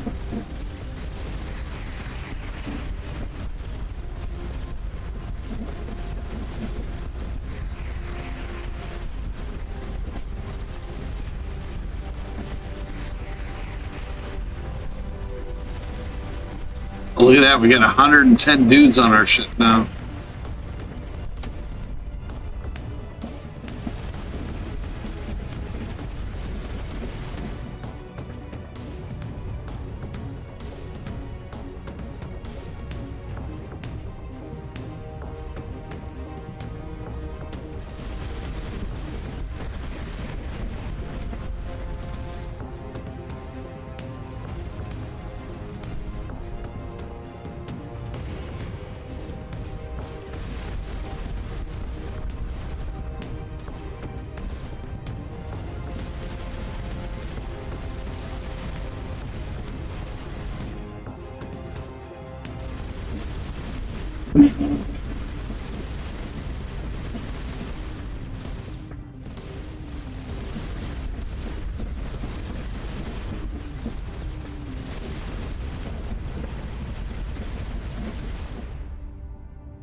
Alright.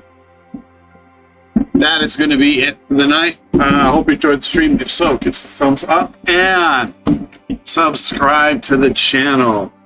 And if you can, as always, please consider giving us a donation through the coffee link. And I'll see you tomorrow for Elite Dangerous. Thanks for joining me, especially you, Perpetual. I really appreciate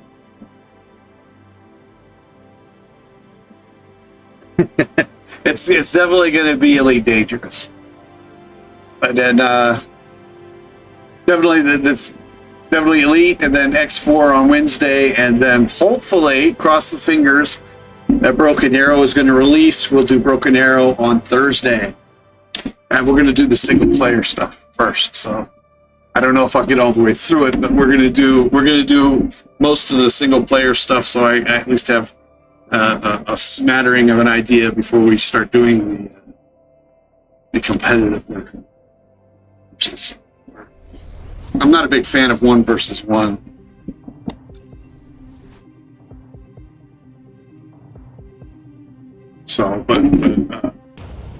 before we start doing the multiplayer stuff. Anyway, that's it for me. Have a good night, everybody. I'm glad you all joined me, and I will see you tomorrow. Oh, and if you haven't, check out my political video. I'm surprised.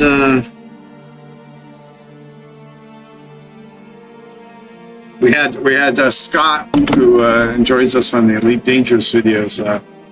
He wasn't very happy. But if he unsubscribed, we must have picked up another one because our subscriber list stayed the same. Anyway, check that out if you haven't done so already. And sometime before Friday or before Saturday, I'm also going to put out a Starcom Nexus review. And if you can't guess, it's going to be favorable. I'm really having a ball playing. I'm not getting the views that the other games get, but actually some of them have been halfway decent. But the views for today are about even with what I normally get for Entropy TV. Well, I think I got more likes for this than I normally get for Entropy TV during the live stream. Anyway, that's it for the night. But probably will be, like I said, it's probably going to be a while before we do this one again because of the Broken Arrow coming out on Thursday. It's definitely Thursday and Friday we're going to do Broken Arrow, and we might do it Saturday too. So, and if we do, and my schedule's going to be all weird until we find out, you know, how good that game actually is or how bad it is. All right, that's it for me, folks. Have a great night, and I will talk to you later. Hope everybody had a great Father's Day yesterday. Ciao.